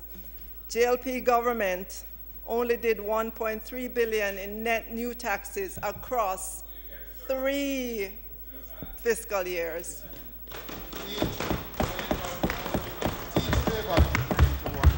This fiscal year, Mr. Speaker, I am proud to have worked with the Honorable Audit Shaw and to deliver a budget for the current fiscal year, fiscal 2018-19, with no new taxes. Mr. Speaker, this government must be commended for presenting a budget with no new taxes. The government must be commended as well for having put forward expenditure estimates for 3 additional fiscal years, something never done in the history of budgeting in Jamaica. So yes, Mr. Speaker, without apology, there's much to celebrate. All that the Jamaican people ask of us is to move our country further along the path of good governance, economic growth, and shared prosperity. Mr. Speaker, the IMF, in its recently published book entitled Unleashing Growth and Strengthening Resilience in the Caribbean, dedicated many pages to talking about fiscal challenges in the Caribbean, coping with natural disasters. The IMF research shows that since 1950, more than 12,000 natural disasters have been registered globally. During that same period, the Caribbean has been hit by 324 natural disasters. Mr. Speaker, this 324 figure looks like a small number when compared with 12,000, but the research shows that the economic impact of the 324 natural disasters in the Caribbean has been substantial, exceeding US $22 billion in constant 2009 dollars over the period 1950 to 2016. Contrast this to the cost of $58 billion globally, including the Caribbean, and we get a sense of the magnitude of vulnerability of our tourism-dependent economies. We in the Caribbean have suffered about 38% of the global damage from natural disaster.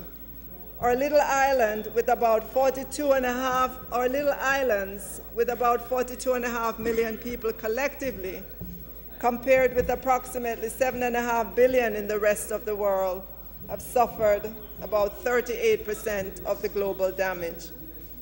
And if you look at the chart that's shown up there, you can see that it bears out the point I've just made. When you look at the list of factors that rob the Jamaican economy of vitality, natural disasters is second on that list, setting us back by approximately 2.4% of GDP annually.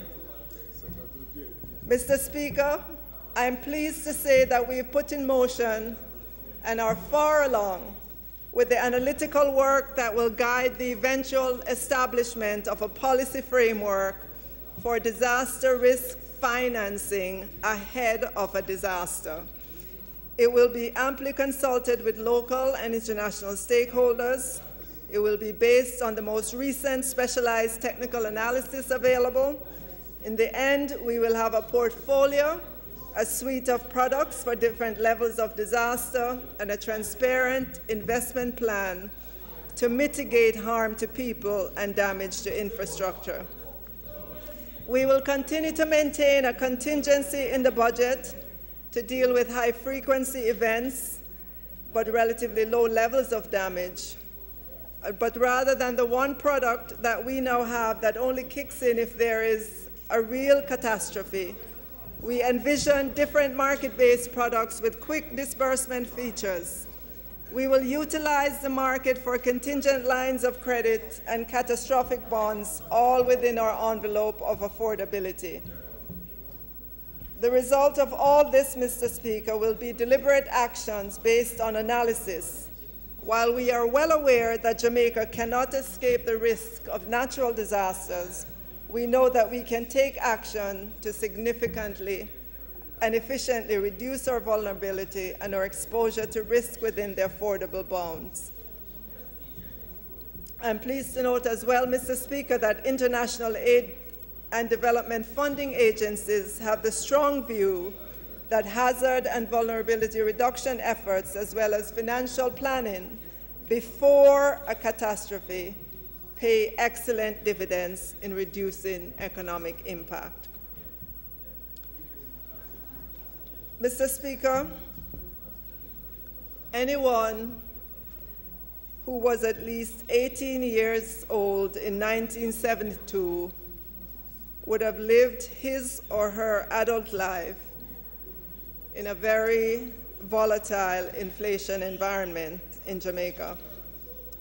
In that period, inflation went from 8.2% in 1972 to 26.9% by 1973, falling back to 8.1% by 1976, before spiking to 49.4% by 1978.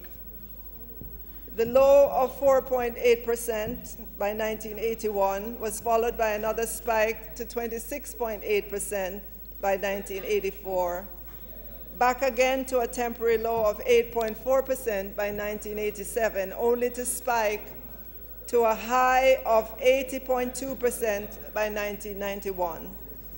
By the time inflation reached 9.2% in 1997, 6 years later, the financial system, including banks and insurance companies, had collapsed, a crash that took with it the businesses of many Jamaicans.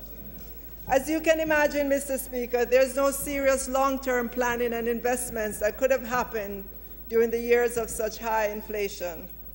In fact, Mr. Speaker, what those high inflation years did was to encourage the overvaluation of real assets, especially property, which was used as guarantee for bank loans. The history books have chronicled the devastation of those arrangements.